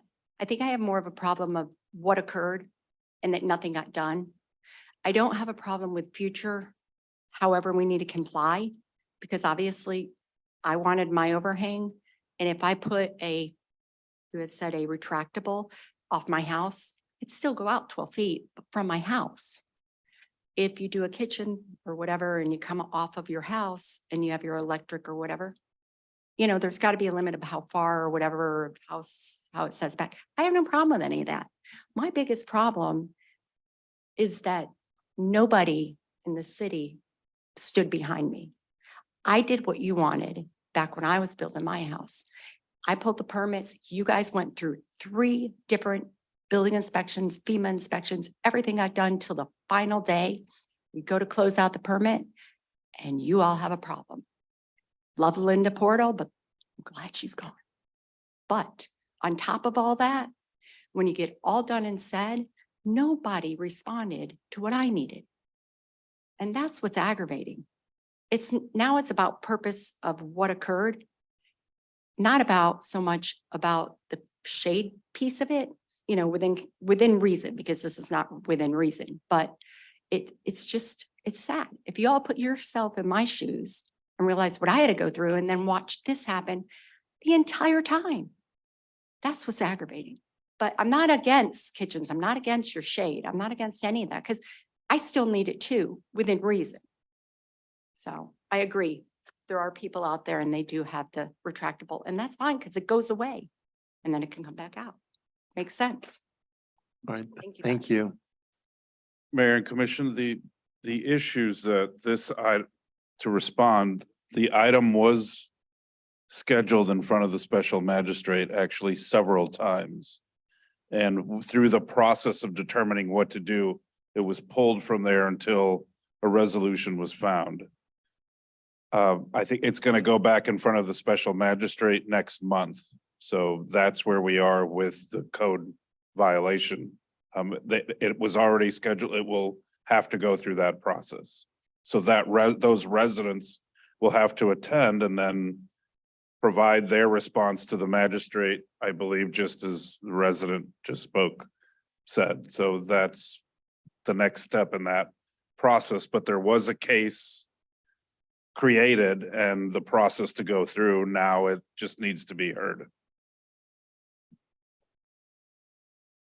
Any other comments from the commissioners?